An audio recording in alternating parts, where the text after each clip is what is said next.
അമ്മേ പരിശുദ്ധമ്മേ, അമ്മേ പരിശുദ്ധമേ, ദൈവമാതാവേ, കൃപാസനത്തിലൂടെ ഞങ്ങളുടെ ദേശത്തിനും അമ്മ മധ്യസ്ഥം തേടി തന്ന എല്ലാ അനുഗ്രഹങ്ങൾക്കും കൃപകൾക്കും ഞങ്ങളിപ്പോൾ ഹൃദയം നിറഞ്ഞ നന്ദി പറയുന്നു. അമ്മേ പരിശുദ്ധമ്മേ, ദൈവമാതാവേ, 2004 ഡിസംബർ 7 ഉച്ചകഴിഞ്ഞ് 2:30 കൃപാസനത്തിൽ സംഭവിച്ച അമ്മയുടെ പ്രത്യക്ഷപ്പെടലിനെ കുറിച്ച് തിരുസഭയ്ക്ക് സമർപ്പിച്ചിരിക്കുന്ന പഠനരേഖകളുടെ മേൽ സഭാത്മകമായ പഠനം ആരംഭിക്കുവാൻ ഞങ്ങൾ പ്രാർത്ഥിക്കുന്നു. അമ്മേ പരിശുദ്ധമേ, ഭൂസ്വർലോകങ്ങളുടെ രാജ്ഞിയായ അങ്ങേയ്ക്ക് ഭൗമസംരക്ഷണത്തിനായി പ്രപഞ്ചപ്രകൃതിയെ തന്നെ തിരുസഭ പ്രതിഷ്ഠിക്കുവാൻ ഈ പ്രത്യക്ഷീകരണം വഴി ഇടയാക്കണമേ. പരിശുദ്ധമേ, ജപമാല മാതാവേ, സകല കൃപാസനം പ്രാർത്ഥനയോടും ചേർത്ത് ഞങ്ങളിപ്പോൾ പ്രാർത്ഥിക്കുന്ന ഈ കുടുംബത്തിന്റെ പ്രത്യേക നിയോഗം പറ മക്കളെ.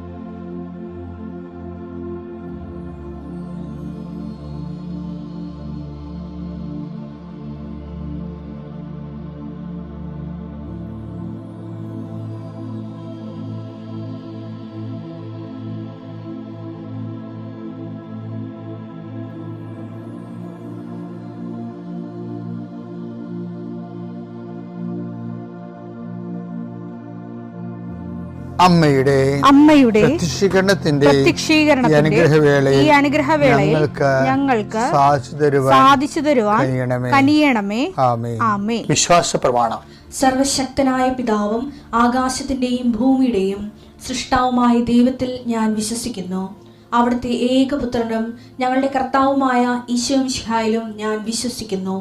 ഈ പുത്രൻ പരിശുദ്ധാത്മാവിനാൽ ഗർഭസ്ഥനായി കന്യകാമറിയത്തിൽ നിന്ന് പിറന്ന് പൊന്തിയോസ് പീലാത്തോസിന്റെ കാലത്ത് പീഡകൾ സഹിച്ച് കുരിശിൽ തറയ്ക്കപ്പെട്ട് മരിച്ച് അടക്കപ്പെട്ട് പാതാളങ്ങളിൽ ഇറങ്ങി മരിച്ചവരുടെ ഇടയിൽ നിന്ന് 3-ാം നാൾ ഉയർത്ത് സ്വർഗത്തിലേക്ക് എഴുന്നള്ളി സർവശക്തിയുള്ള പിതാവായ ദൈവത്തിന്റെ വലതുഭാഗത്തിരിക്കുന്നു. അവിടെ നിന്ന് ജീവിക്കുന്നവരെയും മരിച്ചവരെയും വിധിക്കുവാൻ വരുമെന്നും ഞാൻ വിശ്വസിക്കുന്നു. പരിശുദ്ധാത്മാവിലും ഞാൻ വിശ്വസിക്കുന്നു. വിശുദ്ധ കത്തോലിക്കാ സഭയിലും പുണ്യവാന്മാരുടെ ഐക്യത്തിലും പാപങ്ങളുടെ മോചനത്തിലും ശരീരത്തിന്റെ ഉയർപ്പിലും നിത്യമായ ജീവിതത്തിലും ഞാൻ വിശ്വസിക്കുന്നു. ആമേൻ. സ്വർഗ്ഗസ്ഥനായ ഞങ്ങളുടെ പിതാവേ, അങ്ങയുടെ നാമം പൂജിതമാകണമേ. അങ്ങയുടെ രാജ്യം വരണമേ. അങ്ങയുടെ തിരുമനസ് സ്വർഗത്തിലെ പോലെ ഭൂമിയിലും ആകണമേ. അന്നു വേണ്ടുന്ന ആഹാരം ഇന്ന് ഞങ്ങൾക്ക് തരണമേ. ഞങ്ങളോട് തെറ്റ് ചെയ്യുന്നവരോട് ഞങ്ങൾ ക്ഷമിക്കുന്നത് പോലെ ഞങ്ങളുടെ തെറ്റുകൾ ഞങ്ങളോടും ക്ഷമിക്കണമേ. ഞങ്ങളെ പ്രലോഭനത്തിൽ ഉൾപ്പെടുത്തരുതേ, തിന്മയിൽ ഞങ്ങൾ രക്ഷിക്കണമേ. ആമേൻ. നന്മ നിറഞ്ഞ മറിയമേ, സ്വസ്തി. കർത്താവ് അങ്ങയുടെ കൂടെ സ്ത്രീകളിൽ അങ്ങ് അനുഗ്രഹിക്കപ്പെട്ടവളാകുന്നു. അങ്ങയുടെ ഉദരത്തിൻ ഫലമായി ഈശോ അനുഗ്രഹിക്കപ്പെട്ടവനാകുന്നു. പരിശുദ്ധ മറിയമേ, തമ്പുരാന്റെ അമ്മേ, പാപികളായ ഞങ്ങൾക്ക് വേണ്ടി ഇപ്പോഴും ഞങ്ങളുടെ മരണസമയത്തും തമ്പുരാനോട് അപേക്ഷിക്കണമേ. ആമേൻ. കർത്താവേ, നിന്റെ ഉന്നതമായ നാമത്തിന് സ്വസ്ഥം ചെയ്യുന്നു. കർത്താവേ, നിന്റെ വിശുദ്ധ പൗരോഹിത്യത്തെ മഹത്വപ്പെടുത്തണമേ. കർത്താവേ, സഭയിലുള്ള സാന്നിധ്യം ദൃഢമാക്കണമേ. 39 വർഷം ഞാൻ അർപ്പിച്ച കൃപാന്റെ യുഗതിയായി കൃപാസ്ഥാന ജീവനോടെ പ്രത്യക്ഷപ്പെട്ട മാതാവിൻ്റെ മാധ്യസ്ഥയിൽ അത്താറയിൽ നടന്ന 10,000-കണക്കിന് ആരാധന ശക്തിയാൽ മക്കളില്ലാത്തവർ ഓർത്ത് പ്രാർത്ഥിക്കുന്ന ഈശോയെ, ആശുപത്രി കിടക്കുന്നവരെ ഓർത്ത് പ്രാർത്ഥിക്കുന്നു. ഓരോ ബിസിനസ് ചെയ്തിട്ട് തകർന്നു പോകുന്നവരെ കർത്താവ് ഇന്നെങ്കിലും 10 പൈസ കിട്ടുക ഈശോയെ, കച്ചവടം ചെയ്തിട്ട് നിവൃത്തിയില്ലാതിരിക്കുന്നവരുണ്ട്. കന്യൻ്റെ കയ്യിൽ പൈസ അകപ്പെട്ടു പോയവരുണ്ട്. അത് തിരക്കി പോകുന്നവരും ചോദിക്കാൻ പോകുന്നവരുണ്ട്. അപ്പോൾ അവരെല്ലാം അവരുടെ ഉദ്യമങ്ങളെല്ലാം കർത്താവ് കൊച്ചു തോബിയാസിനെ നീ വിട്ടില്ലേ, കടങ്ങൾ തിരിച്ചു കിട്ടും മേടിക്കാൻ വേണ്ടി. അതുപോലെ അന്ന് റാഫേൽ മാലാഖനെ നീ കൂടെ വിട്ടില്ലേ, ഞങ്ങൾക്ക് നഷ്ടപ്പെട്ടത് തിരിച്ചു വിട്ട മേടിക്കാൻ വേണ്ടി വിടുന്നവരുടെ കൂടെ പരിശുദ്ധമ്മയെ നീ കൂടെ വിടണമെന്ന് പ്രാർത്ഥിക്കുന്നു ഈശോ. കർത്താവ് ഞങ്ങളുടെ മക്കളെ ഓർത്ത് പ്രാർത്ഥിക്കുന്നു. അവിടെ ക്രിസ്മസ് പരീക്ഷയ്ക്ക് വേണ്ടി മക്കൾ ഒരുങ്ങാൻ പോവുകയാണ് ഈശോയെ. ആത്മാർത്ഥമായി പഠിക്കുന്ന മക്കളുണ്ട് ഈശോയെ, പഠിച്ചിട്ട് കയറാത്ത മക്കളുണ്ട്, പഠിക്കാൻ പറ്റാത്തവരുണ്ട് ഈശോയെ, വീട്ടിലെ സ്ഥിതി കാരണം മനസ്സ് മരവിച്ചിരിക്കുന്ന കുഞ്ഞുങ്ങളുണ്ട്. അവരെല്ലാം ഞാൻ ആശീർവദിക്കുന്നു. എൻ്റെ കർത്താവിൻ്റെ ഉന്നതമായ നാമത്തിൽ, സഭയുടെ അധികാരത്തിൽ, കുരിശടയാളത്തിൽ, കൃപാസനത്താറെ ജീവനോടെ പ്രത്യക്ഷപ്പെട്ട മാതാവിൻ്റെ മധ്യസ്ഥത്തിന് രോഗപീഠകളെ ഈശോനാമത്തിൽ സൗഖ്യം പ്രാപിക്കട്ടെ. നമ്മളെ ഇങ്ങനെ ഒരു കർത്താവിൻ്റെ ഇൻറ്റിമസിയിലേക്ക് എങ്ങനെ ജീവിക്കാൻ പറ്റും എന്നുള്ളതിനെക്കുറിച്ചാണ് ഈ ദിവസങ്ങളെല്ലാം ഡിസ്കസ് ചെയ്യണത്. അതിനകത്ത് ഇൻറ്റിമസിയിലേക്ക് വരാം. ഈശോയുടെ എൻ്റെ നിർമ്മലനാകാൻ എന്ത് ചെയ്യണമെന്നതിനെക്കുറിച്ചും കർത്താവ് സ്റ്റാറ്റസ് എന്നാണ്. ആ സ്റ്റാറ്റസ്, ആ ഇൻറ്റിമസിയുടെ സ്റ്റാറ്റസ് നിലനിർത്താൻ വേണ്ടി ശ്രദ്ധിക്കേണ്ട കാര്യങ്ങളുണ്ട്. അതാണ് നമ്മൾ നോക്കുന്നത്. ഇപ്പം ഇന്ന് എനിക്ക് നിങ്ങളോട് പറയാനുള്ളത്, ഇപ്പോൾ കർത്താവ് ഒരു വാക്ക് പറഞ്ഞല്ലേ, ഡബിൾ മൈൻഡഡ് ഉണ്ടാകരുത്. അത് ഇൻറ്റിമസി കീപ്പ് ചെയ്യാൻ പറ്റിയ ഏറ്റവും നല്ലൊരു സൂത്രമാണത്. Double minded. ഈ ഡബിൾ മൈൻഡഡ് കാര്യം ഒരിക്കലും കർത്താവ് അത്ര ഉൾക്കൊള്ളത്തില്ല. എന്നാലും അതുകൊണ്ട് കർത്താവ് പറയും, നിങ്ങൾ കലപ്പേ കൈവച്ചാൽ എൻ്റെ ജോലിയും ശുശ്രൂഷയും. ജീവിതം എന്ന് പറഞ്ഞാൽ എന്താണ്? ഞങ്ങൾ അച്ഛന്മാരും സിസ്റ്റേഴ്സും ഉള്ള പോലെയുള്ളതല്ല, എല്ലാം കർത്താവിൻ്റെ ജോലിയാണ്. ജീവിതം വിശ്വാസിയെ സംബന്ധിച്ചിടത്തോളം എല്ലാം കല്യാണം കഴിച്ച് ജീവിച്ചാലും, തൊഴിലെടുത്ത് ജീവിച്ചാലും, ഏകസ്ഥരായാലും, വിധവയായാലും നമ്മളെല്ലാം ചെയ്യണത് എന്താണ്? കർത്താവിൻ്റെ വിശ്വാസിയെ സംബന്ധിച്ചിടത്തോളം ഈ എൻ്റെ നിർമ്മലനുള്ള സ്റ്റാറ്റസ് വരുമ്പോൾ എല്ലാം കർത്താവിൻ്റെ ജോലിയാണ് നമ്മൾ ചെയ്യണത്. ഈ കർത്താവിൻ്റെ ജോലി അത് കർത്താവിൻ്റെ നാമത്തിൽ ചെയ്യുമ്പോഴാണ് കർത്താവിൻ്റെ ജോലിയാണ്. പക്ഷെ കർത്താവിൻ്റെ നാമത്തിൽ മാത്രം ചെയ്താൽ കർത്താവിൻ്റെ ജോലി ആകത്തില്ല. അതിനെന്ത് ചെയ്യണമെന്നറിയാവോ? ഡബിൾ മൈൻഡഡ് ആകരുത്. ബൈബിൾ പറയുന്ന ഏറ്റവും നല്ല തീമാണ് double mind. Don't be double minded. അങ്ങനെ കുറച്ച് കഴിയുമ്പോൾ പറയും വീട്ടിൽ പോടാന്ന് പറയും. എന്താണ്? കലപ്പയിൽ കൈവച്ചിട്ട് പിന്തിരിഞ്ഞ് നോക്കരുത്. ലൂക്ക 9:62. യേശു പറഞ്ഞു കലപ്പയിൽ കൈവച്ചിട്ട് പിന്തിരിഞ്ഞു നോക്കുന്ന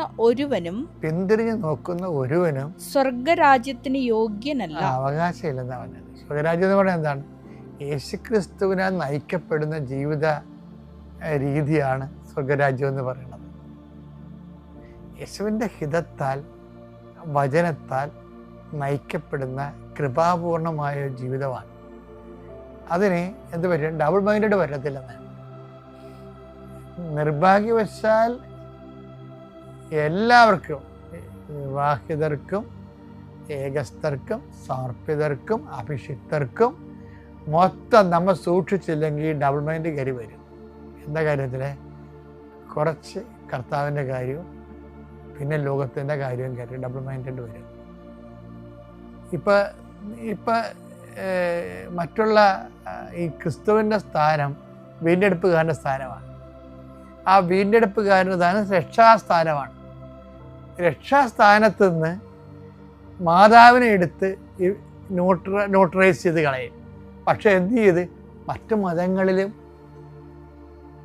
രക്ഷ ഉണ്ടെന്നുള്ള ധ്വനികളെ ചില ഔദ്യോഗിക അഭിഷിക്തരുടെ വായുന്നെങ്കിലും വരുന്നുണ്ട്. അപ്പോൾ ഇപ്പോൾ എന്താ സംഭവിച്ചിരിക്കുന്നത് നോക്കിയേ?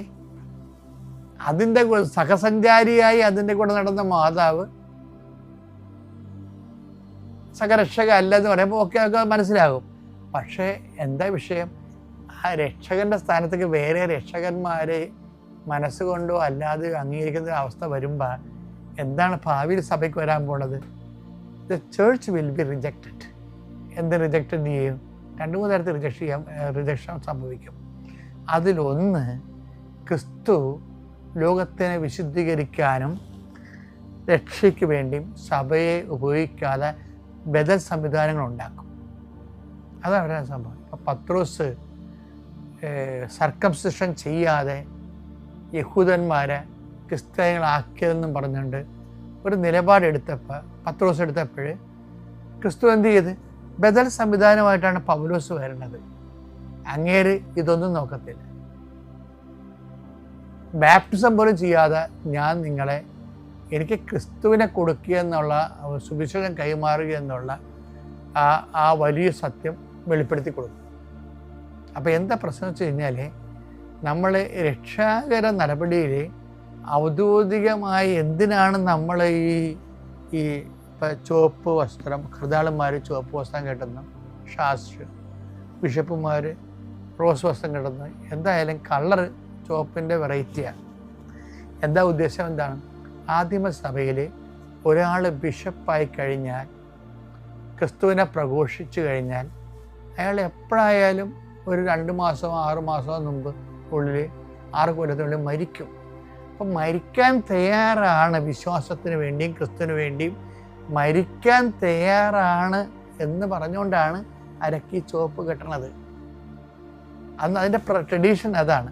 അപ്പം ചുവപ്പ് കെട്ടിയിട്ടുണ്ടെന്ന് തന്നെ മറ്റു മതങ്ങളിലും രക്ഷ ഉണ്ടെന്ന് പറഞ്ഞു കഴിഞ്ഞാൽ, അല്ലെങ്കിൽ അതുപോലെയുള്ള അംബിഗസ് ആയിട്ടുള്ള, ഇവർ കറക്റ്റായിട്ട് അങ്ങനെ പറയത്തില്ലെങ്കിൽ അംബിഗസ് ആയിട്ട് പറയും.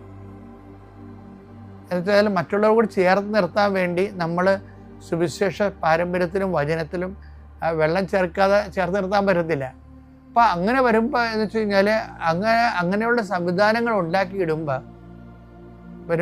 വരുന്ന ഒരു വിഷയം, ഇത് അക്കാഡമിക് പ്രോജക്റ്റായിട്ട് ഉയർന്നു വന്നതാണ്, ആ എവാഞ്ചലൈസേഷനിൽ നിന്ന് വന്നതല്ലത്.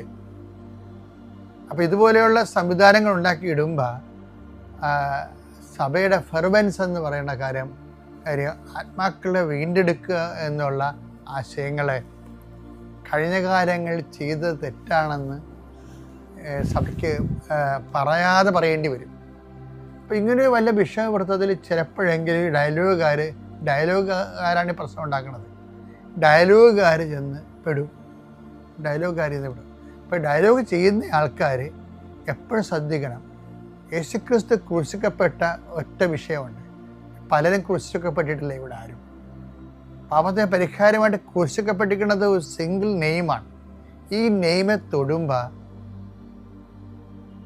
പണ്ടൊരാൾ തൊട്ടതാണ്, അതിനെ പറഞ്ഞത് തോട്ടിമുള്ളിലാണ് നീ തൊഴിച്ചതെന്നാണ് പറഞ്ഞിരിക്കുന്നത്. അപ്പം അത് പിന്നെ അയാൾ പരിഹാരം ചെയ്തത് മാനസാന്തരപ്പെട്ടിട്ട് 10 ദിവസത്തിൻ്റെ ഒപ്പം നിന്നിട്ട് 10 ദിവസത്തിന് പകരം 14 സഭകളെ സൃഷ്ടിച്ചപ്പോഴാണ് അദ്ദേഹത്തിൻ്റെ പാപത്തിന് പരിഹാരമായി മാറിയത്, പൗലോസിൻ്റെ. അപ്പോൾ എപ്പോഴും ഈ വിഷയത്തിൽ പൊതുവെ ഒരു ജാഗ്രത പാലിക്കേണ്ടതാണ്. അല്ലെന്നുണ്ടെങ്കിൽ സുവിശേഷവൽക്കരണം എന്ന സംഭവം എടുത്തിട്ട് നമ്മളെ ഇങ്ങനെ കാറ്റുകൊള്ളാൻ വിട്ടിട്ട് കർത്താവ് ലോകത്തിൻ്റെ രക്ഷയ്ക്ക് വേണ്ടി വേറെ സംവിധാനം ഉണ്ടാക്കും. പാരൽ സംവിധാനം. ഈ അവാന്തര സഭാ സമൂഹങ്ങളുടെ വളർച്ച നോക്കുമ്പോൾ മനസ്സിലാകുമല്ലോ. അപ്പം തൽക്കാലം ഞാൻ പറഞ്ഞ മനസ്സിലായിട്ടല്ലേ? ഓക്കെ അല്ലേ? ശരി. പരിശുദ്ധ അമ്മ ജീവനോടെ പ്രത്യക്ഷപ്പെട്ട ഈ അൾത്താരയിൽ എനിക്ക് സാക്ഷ്യം പറയാൻ കൃപ ലഭിച്ചതിന് കോടാനുകോടി നന്ദി അമ്മയോടും തിരുക്കുമാരനോടും അറിയുന്നു. എൻ്റെ പേര് അനാമിക. ഞാൻ കൊല്ലം ജില്ലയിലെ ശാസ്താംകോട്ടയിൽ നിന്നാണ് വരുന്നത്. ഞാൻ ആദ്യമായിട്ട് ഉടമ്പടി എടുക്കുന്നത് ഏപ്രിൽ 8 തീയതി 2024 എൻ്റെ അമ്മയാണ് ഇവിടെ ആദ്യമായിട്ട് ഉടമ്പടി എടുത്തത്. ഞങ്ങളിവിടെ ഉടമ്പടി എടുക്കാൻ അന്ന് വരുന്നത് 2019 മെയ് 3 തീയതിയാണ്. ഞങ്ങൾ കൃപാസനത്തെ പറ്റിയിട്ട് അറിയുന്നത് യൂട്യൂബിലൂടെയാണ്. ഞാനന്ന് 10th പഠിക്കുന്നത്. ആ സമയത്ത് എനിക്ക് ശക്തമായിട്ട് ശ്വാസം മുട്ടലും അതുപോലെ തന്നെ ബാർത്തോലിൻ സിസ്റ്റം എന്നുള്ള രോഗവും പുറം വേദനയൊക്കെ ഉണ്ടായിരുന്നു. അപ്പം ആ സമയത്ത് ബോർഡ് എക്സാമിൻ്റെ സമയത്ത് എനിക്ക് ഭയങ്കരമായിട്ട് പുറം വേദനയും ശ്വാസം മുട്ടലുമായിരുന്നു. അങ്ങനെയായിരുന്നു യൂട്യൂബിലൂടെ കുറേ അച്ഛന്മാരുടെ ടോക്കുകളും കാര്യങ്ങളും കേൾക്കുമായിരുന്നു. ആ സമയത്തായിരുന്നു യൂട്യൂബിൽ കൃപാസനത്തിൻ്റെ വീഡിയോസ്, സാക്ഷ്യങ്ങളും ധ്യാനങ്ങളും ഫീഡിൽ വരുമായിരുന്നു. അങ്ങനെ കൃപാസനം സാക്ഷ്യങ്ങളും ധ്യാനങ്ങളും കൂടി എൻ്റെ പുറം വേദന നല്ല രീതിയിൽ കുറഞ്ഞു, എൻ്റെ ശ്വാസം മുട്ടലും കുറഞ്ഞു തുടങ്ങി. അപ്പം കൃപാസനത്തെ പറ്റിയിട്ട് കൂടുതൽ അറിയാൻ ആഗ്രഹിച്ചു. ഉടമ്പടി എടുക്കുന്നത് എങ്ങനെയാണെന്ന് അറിയാൻ ആഗ്രഹിച്ചു. അതിനു മുന്നേ പത്രങ്ങളും കാര്യങ്ങളും കിട്ടുമായിരുന്നു, വായിക്കുമായിരുന്നു. എന്നിട്ട് വായിച്ചിട്ട് മാറ്റി വെക്കും. എന്നാൽ ഉടമ്പടി എന്താണെന്നോ കൃപാസനം എവിടെയാണെന്നോ ഒന്നും കൂടുതൽ അറിയാൻ ആഗ്രഹിച്ചിരുന്നില്ല. അപ്പം എനിക്ക് ഈ ശ്വാസം മുട്ടലും പുറംവേദനയും കൂടിയ സമയത്താണ് ഇവിടെ വന്ന് അമ്മ ഉടമ്പടി എടുക്കുന്നത്. ആ സമയത്ത് ഉടമ്പടി എടുത്ത് പിന്നീട് എനിക്ക് പുറംവേദന ഉണ്ടായിട്ടില്ല. ആ സമയത്ത് എനിക്ക് ബാർത്തോലിൻ സിസ്റ്റം എന്നുള്ളൊരു രോഗം ഉണ്ടായിരുന്നു. നമ്മുടെ വജൈനൽ ഏരിയയിൽ ബാർത്തോലിൻ ഗ്ലാൻഡിന് ഇൻഫെക്ഷനായിട്ട് സിസ്റ്റ് ഫോം ചെയ്യും. ഭയങ്കര വേദനയാണ്. വന്നു കഴിഞ്ഞൊരു 3-4 ദിവസം നമുക്ക് ഇരിക്കാനോ നടക്കാനോ ഒന്ന് കിടക്കാൻ പോലും പറ്റാത്തത്ര വേദനയാണ്. അപ്പം ഒരു 2-3 വട്ടം സർജിക്കലി ഇത് റൂൾ ഔട്ട് ചെയ്തു. അപ്പം റെക്കറിങ് ആയിട്ട് വരുന്നതുകൊണ്ട് കുറേ ഡോക്ടേഴ്സിനെ മാറി കാണിച്ച ഡോക്ടേഴ്സ് എല്ലാം പറഞ്ഞത് ഇത് സർജറി ചെയ്ത് ഗ്ലാൻഡ് റിമൂവ് ചെയ്യാതെ ഈ ഒരു അസുഖം ഒരിക്കലും മാറില്ലെന്നാണ്. എന്നാൽ ഇവിടെ ഉടമ്പടി എടുത്തതിന് ശേഷം പിന്നീട് എനിക്ക് ഇതുവരെ അത് വന്നിട്ടേ ഇല്ല. അത് കഴിഞ്ഞ് അമ്മയുടെ നിയോഗം എന്ന് പറഞ്ഞാൽ എൻ്റെ MBBS അഡ്മിഷനായിരുന്നു. എനിക്ക് പണ്ട് തൊട്ടേ ഉള്ള ആഗ്രഹമായിരുന്നു ഡോക്ടർ ആകണമെന്നുള്ളത്. അങ്ങനെ അന്ന് തൊട്ട് പിന്നീടുള്ള നിയോഗം എൻ്റെ MBBS അഡ്മിഷനായിരുന്നു. ഞാൻ +2 കഴിഞ്ഞു, നീറ്റ് ക്രാഷിന് ജോയിൻ ചെയ്തു. ആ സമയത്ത് കോവിഡ് ടൈം ആയിരുന്നു. സാധാരണ 1.5 മാസമൊക്കെയുള്ള ക്രാഷ് ഏകദേശം 6 മാസത്തോളം ഉണ്ടായിരുന്നു. അത് കഴിഞ്ഞു ഞാൻ എക്സാം എഴുതി, പക്ഷേ എനിക്ക് കിട്ടിയില്ല. ആ ടൈമിൽ തന്നെ ഞാൻ ജസ്റ്റ് കീമിന് അപ്ലൈ ചെയ്തിട്ടുണ്ടായിരുന്നു. എഞ്ചിനീയറിങ്ങിന് എക്സാം എഴുതിയിട്ടുണ്ടായിരുന്നു. മെറിറ്റിൽ ഗവൺമെൻറ് കോളേജ് കിട്ടാനുള്ള സ്കോർ ഉണ്ടായിരുന്നു. അതുപോലെ തന്നെ LBSനും ഗവൺമെൻറ് കോളേജ് കിട്ടാനുള്ള സ്കോർ എനിക്കുണ്ടായിരുന്നു നഴ്സിങ്ങിന് വേണ്ടിയിട്ട്. അതിൻ്റെ അലോട്ട്മെൻറ്റും വന്നതാണ്. ലാസ്റ്റ് എനിക്ക് താല്പര്യമില്ലാതെ 1 വർഷം കളയാൻ എനിക്ക് റിപ്പീറ്റിന് താല്പര്യമില്ലായിരുന്നു. അങ്ങനെ ഞാൻ നഴ്സിങ്ങിന് പോകാമെന്ന് പറഞ്ഞു. അലോട്ട്മെൻറ്റും വന്നു. പൈസ അടയ്ക്കുന്നതിൻ്റെ തലേന്ന് ഞാൻ എൻ്റെ തീരുമാനം മാറ്റി. ഞാൻ എൻട്രൻസ് റിപ്പീറ്റ് ചെയ്യാൻ തീരുമാനിച്ചു. പിറ്റേ ദിവസം തന്നെ ഞാൻ പോയി എൻട്രൻസിന് റിപ്പീറ്റിന് ജോയിൻ ചെയ്തു. ആ ടൈം കോവിഡ് ടൈം ആയതുകൊണ്ട് ഓൺലൈനായിട്ടായിരുന്നു ഞാൻ എൻട്രൻസിന് റിപ്പീറ്റ് ചെയ്തത്. അങ്ങനെ എക്സാമിൻ്റെ ടൈമായി. ഇവിടെ അച്ഛനെ വന്ന് കണ്ടു. അന്ന് അച്ഛൻ എന്തെങ്കിലും മെസ്സേജ് തരണേന്നായിരുന്നു ഞാൻ പ്രാർത്ഥിച്ചിരുന്നത്. ആദ്യം അച്ഛനൊന്നും പറഞ്ഞില്ല. ഞാൻ തിരിച്ചു പോയി. അച്ഛൻ പുറകിൽ നിന്ന് വിളിച്ചിട്ട് പറഞ്ഞു, വന്ന് സാക്ഷ്യം പറയണം, അൾത്താരയിൽ സാക്ഷ്യം പറയണം, മാതാവിനോട് പ്രാർത്ഥിച്ചിട്ട് പൊയ്ക്കോളാൻ പറഞ്ഞു. പക്ഷേ എനിക്ക് എൻട്രൻസ് കിട്ടിയില്ല. ആ വർഷം ഞാൻ വേറൊന്നിനും അപ്ലൈ ചെയ്തിട്ടില്ല. എനിക്ക് എന്ത് ചെയ്യണമെന്ന് അറിയില്ല. ആകെയുള്ളൊരു ഓപ്ഷൻ ഡിഗ്രി മാത്രമായിരുന്നു. ഡിഗ്രി കോവിഡ് ടൈം ആയതുകൊണ്ട് നമുക്ക് രജിസ്ട്രേഷൻ സ്റ്റാർട്ട് ചെയ്തതായിരുന്നു. അങ്ങനെ ഞാൻ ഡിഗ്രിക്ക് അപ്ലൈ ചെയ്തു. പിറ്റേ ദിവസം തന്നെ അലോട്ട്മെൻറ്റ് വന്നു. BSc ഫിസിക്സിന് ഞാൻ ജോയിൻ ചെയ്തു. അപ്പം ഞാൻ ആ ടൈമിൽ MBBS അഡ്മിഷന് വേണ്ടിയിട്ട് സെപ്റ്റംബർ 12 എന്നുള്ളൊരു ഡേറ്റ് ആയിരുന്നു ഇട്ട് പ്രാർത്ഥിച്ചിരുന്നത്. ആ സെപ്റ്റംബർ 12 ഞാൻ ഡിഗ്രി BSc ഫിസിക്സിന് വേണ്ടിയിട്ട് അഡ്മിഷൻ എടുത്ത ദിവസം. അപ്പം ഞാൻ വിചാരിച്ചു ചിലപ്പോൾ മാതാവിൻ്റെ നിയോഗം എന്നാൽ ഇതായിരിക്കും. എന്നാലും ഞാൻ നീറ്റിന് എല്ലാ അലോട്ട്മെൻറ്റിനും കൊടുത്തിരുന്നു. അങ്ങനെ പിന്നീട് കിട്ടിയില്ല. പിന്നെ പുറത്തു പോയി PG ചെയ്യാം, ഇപ്പം ഡിഗ്രി കണ്ടിന്യൂ ചെയ്യാമെന്നുള്ളൊരു പ്ലാനിൽ ഞാൻ മുന്നോട്ട് പോയി. അങ്ങനെ ഡിഗ്രി സെക്കൻഡ് ഇയർ ഒക്കെ ആയപ്പോഴായിരുന്നു ഞാൻ ജർമ്മനിയിൽ നേഴ്സിംഗ് ഹൗസ് ബിൽഡിങ്ങിനെ പറ്റിയിട്ട് കൂടുതൽ അറിയുന്നത്. അങ്ങനെ ഞാൻ ഡിഗ്രി എന്തായാലും പഠിക്കാം, കൂടെ ജർമ്മൻ ലാംഗ്വേജും പഠിക്കാമെന്നുള്ള തീരുമാനം എടുത്തു. അങ്ങനെ ഡിഗ്രി ഒരു സെക്കൻഡ് ഇയർ കഴിഞ്ഞ് തേർഡ് ഇയറിലോട്ട് കയറാറായപ്പോഴത്തേക്കും ഞാൻ ഓൺലൈനായിട്ട് ജർമ്മൻ ലാംഗ്വേജ് പഠിക്കാൻ തുടങ്ങി. എൻ്റെ ഓൺലൈനായിട്ടായിരുന്നു പഠിച്ചിരുന്നത്. കൂടെ ഡിഗ്രി കണ്ടിന്യൂ ചെയ്യുന്നുണ്ടായിരുന്നു തേർഡ് ഇയർ. വളരെ പെട്ടെന്ന് തന്നെ ജർമ്മൻ ലാംഗ്വേജ് എല്ലാം പഠിച്ചെടുത്തു. എല്ലാവർക്കും അറിയാം വളരെ പാടുള്ളൊരു ലാംഗ്വേജ് ആണ്. എന്നാൽ പോലും മാതാവിൻ്റെ കൃപയാൽ പെട്ടെന്ന് പഠിച്ചു. പെട്ടെന്ന് തന്നെ എക്സാം എഴുതി. മാതാവിൻ്റെ കൃപയാൽ ഫസ്റ്റ് ചാൻസിൽ തന്നെ എനിക്ക് മൊഡ്യൂൾസൊക്കെ ക്ലിയർ ചെയ്യാൻ പറ്റി. എക്സാമിന് പോകുമ്പോഴും എല്ലാം മാതാവിൻ്റെ ഓരോരോ അടയാളങ്ങൾ കിട്ടിക്കൊണ്ടിരുന്നു. ക്ലാസ്സിൽ എക്സാമിന് വരുന്ന ഇൻവിജിലേറ്റേഴ്സിൻ്റെ ഡ്രസ്സ് നമുക്ക് കൂടുതൽ ഇൻവിജിലേറ്റേഴ്സ് കാണും, ബ്ലൂ, ഗ്രീൻ കളർ. എനിക്ക് സ്പീക്കിങ്ങിന് കിട്ടിയ പാർട്ട്ണറിൻ്റെ ഡ്രസ്സിൻ്റെ കളർ ആഷ് കളർ. അതുപോലെ തന്നെ ഞാൻ നമ്മുടെ നേർച്ച വസ്തുക്കളെല്ലാം ഉപയോഗിച്ചിട്ടായിരുന്നു ഞാൻ എക്സാമിന് കയറിയിരുന്നത്. സ്പീക്കിങ്ങിന് മുന്നേ തൈലം നാവിൽ പുരട്ടുകയും അതുപോലെ തന്നെ ഞാൻ എക്സാം എഴുതേണ്ട സെൻറ്ററിൻ്റെ വെളിയിലും ഞാൻ ഇരിക്കുന്ന സ്ഥലത്തും എല്ലാം നമ്മുടെ പരിശുദ്ധ ഉപ്പ് വിതറിയിട്ടുമാണ് ഞാൻ എക്സാം എല്ലാം അറ്റൻഡ് ചെയ്തത്. അത് കഴിഞ്ഞ് പിന്നെ എൻ്റെ പ്രോസസ്സിങ്ങിന് കുറച്ച് ഡിലേ വന്നു. എന്നിരുന്നാലും ഞാൻ വിശ്വാസത്തോടെ പ്രാർത്ഥിച്ചു. അപ്പം ഞാൻ മാതാവിനോട് ഇങ്ങനെ പ്രാർത്ഥിച്ചു, എല്ലാ കാര്യങ്ങളും പെട്ടെന്ന് നടത്തി തന്നാൽ ചിലപ്പം എനിക്ക് മാതാവിനോടുള്ള ബന്ധം കുറച്ച് അകന്നു പോകും. അതുകൊണ്ടായിരിക്കും മാതാവ് എനിക്ക് ഡിലേ തരുന്നതെന്ന് ആലോചിച്ചു. ചില കാര്യങ്ങൾ മാതാവ് എനിക്ക് പെട്ടെന്ന് നടത്തി തരും, ചിലത് പതുക്കെ ആയിരുന്നു. അത് മാതാവിനോട് നമ്മൾ കൂടുതൽ അടുക്കാൻ വേണ്ടിയിട്ടാണെന്ന് എനിക്ക് മനസ്സിലായി. അങ്ങനെ എനിക്ക് VFS ഡേറ്റ് കിട്ടി. അവിടെ ചെന്നപ്പോഴും ഞാൻ ഇതേ കണക്ക് എനിക്ക് വിസ അടിച്ച് കിട്ടും, സക്സസ് ആയിട്ട് കിട്ടുന്നതിനൊരു അടയാളം മാതാവിനോട് ചോദിച്ചു. അവിടെ ചെന്നപ്പം ഇതെനിക്ക് ഡ്രസ്സിൻ്റെ കളർ എനിക്ക് കിട്ടുന്ന ഓഫീസർ, ഡോക്യുമെൻറ്റ്സ് സബ്മിറ്റ് ചെയ്യുന്ന ഓഫീസർ ഇതിലേതെങ്കിലും മാതാവായിട്ട് റിലേറ്റ് ചെയ്യുന്ന ഒരു കളർ ആയിരിക്കണം ഇടുന്നതെന്ന് ഞാൻ ആഗ്രഹിച്ചു. പക്ഷേ അവിടെ ചെന്നപ്പം അവിടുത്തെ ഓഫീസേഴ്സിനെല്ലാം യൂണിഫോം ആയിരുന്നു. പിങ്ക് കളർ ഷർട്ടും ബ്ലാക്ക് കളർ പാൻസും ആയിരുന്നു എല്ലാവർക്കും. ഞാൻ എൻ്റെ ഡോക്യുമെൻറ്റ്സ് എല്ലാം സബ്മിറ്റ് ചെയ്തു. ഞാൻ അവിടെ നിന്ന് എണീക്കുന്നതിന് കുറച്ച് മുന്നേ ഞാൻ ആ ഓഫീസർ ഇങ്ങനെ ജസ്റ്റ് കൈ പൊക്കി എൻ്റെ നേരെ കാണിക്കുക, ഇങ്ങനെ പൊക്കി. അപ്പം ഞാൻ കാണുന്നത് ആ സാറിൻ്റെ കയ്യിൽ സിൽവർ ഗ്രേ കളർ സ്ട്രാപ്പുള്ള വാച്ചും അതിൻ്റെ ഡയൽ ഗ്രീൻ കളർ, അതിനകത്ത് ഏകദേശം 1 മണി സമയമാണ് കാണിക്കുന്നത്. ഈ 1 മണി സമയത്ത് ഞാൻ കഴിഞ്ഞ 2 ദിവസം മുന്നേ എൻ്റെ വിസ അടിച്ച പാസ്പോർട്ട് റിസീവ് ചെയ്തു. അന്ന് അച്ഛൻ പറഞ്ഞ് സാക്ഷ്യം പറയണമെന്നുള്ളത് നടക്കാൻ വേണ്ടിയിട്ട് എനിക്ക് 4 വർഷം കാത്തിരിക്കേണ്ടി വന്നു. അന്ന് അച്ഛൻ പറഞ്ഞത് ഞാൻ ഇപ്പോഴും വിശ്വസിച്ച് പ്രാർത്ഥിച്ചു. അങ്ങനെയാണ് ഞാൻ ഉടമ്പടി എടുത്ത്, അന്ന് എനിക്ക് ഉടമ്പടി എടുക്കാൻ പറ്റില്ലായിരുന്നു. പിന്നീട് ഞാനിപ്പോൾ ഉടമ്പടി എടുത്തു. അന്ന് അച്ഛൻ പറഞ്ഞ വാക്ക് നടക്കാൻ വേണ്ടിയിട്ട് എനിക്ക് 4 വർഷം കാത്തിരിക്കേണ്ടി വന്നു, അൾത്താരയിൽ സാക്ഷ്യം പറയണമെന്നുള്ളത്.